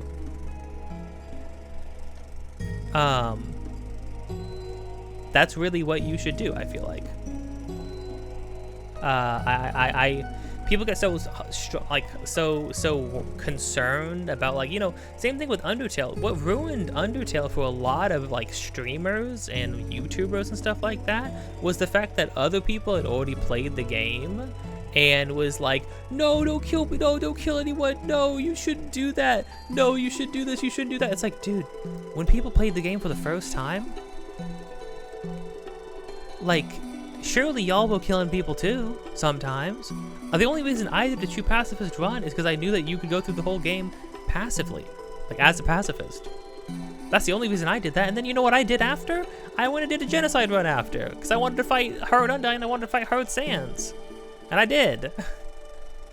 And it's dark and it's grim, it's depressing, don't get me wrong. I think a genocide run is so purposefully dreary and sad and so unsatisfying at the end of it. And then the fact that if you boot up your game after and do a true pacifist run after that, it's like, yo, Chara has still like possessed your character, and like your true pacifist run has turned into a new type of genocide run. Brilliant, brilliant, don't get me wrong. Mind you, I used Napster Blue to cleanse my soul because I cheated. I used a mod to cleanse my soul so I could just do a normal true pacifist run. And I know people are like, well, you're a monster if you do that. You're a monster. Don't you understand? It's like, no. Hey, listen, okay? If I'm a monster for playing this video game, then imagine how much of a monster the dude who created this experience for us to do. Toby Fox allowed you to walk into this world and murder everybody freely and get away with it. Oh, is Toby Fox such a terrible monster? No, because it's a video game. It's a video game that's doing something very particular. It's commenting on violence. It is obviously commenting on like classic RPG mechanics and a classic RPG mindset when it comes to violence and experience and all that kind of stuff. But y'all need to chill out. It is still a video game. I don't think and here's the thing, if Toby Fox did come out and was like, yeah, I actually think anybody who killed anybody ever while playing my video game is actually scum, and that's what the whole thing was actually a morality test, you know. It was a litmus test of people's personal morality, and I think you can actually tell who the worst people in the world are if they killed anybody in my video game. If he actually said that in complete earnestness at any point, then I think that I would call him absolutely crazy and like just misguided. I don't like it is a game. It's still a game that's allowing you. It's a game that's allowing you to do these things because there's a point to it. There was ultimately a point to allowing you to do even pretty heinous stuff. And believe me, chapter 2, we'll get into it. I'm not gonna do this stuff, but there is a chapter 2 actually has a real alternate run. And unlike in chapter 1, where things play out generally the same, in chapter 2, things will end the same. But the way things happen and the implications of some things are extremely grim and extremely gross and like just not very unpleasant implications to some things, I will say. But chapter 2 is also, if chapter 1 is the perfect start, chapter 2 is like the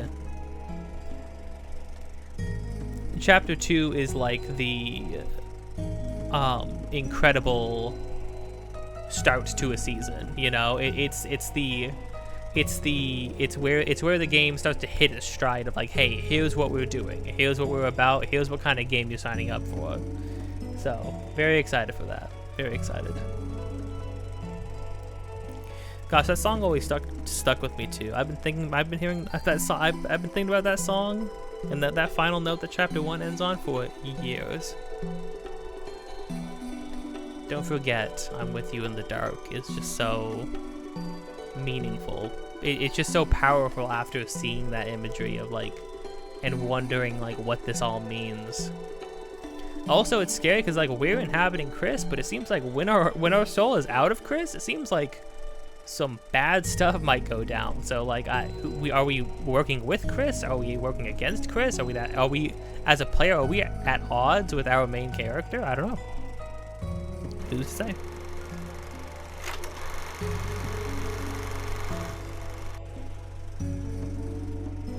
We'll find out though, bit by bit.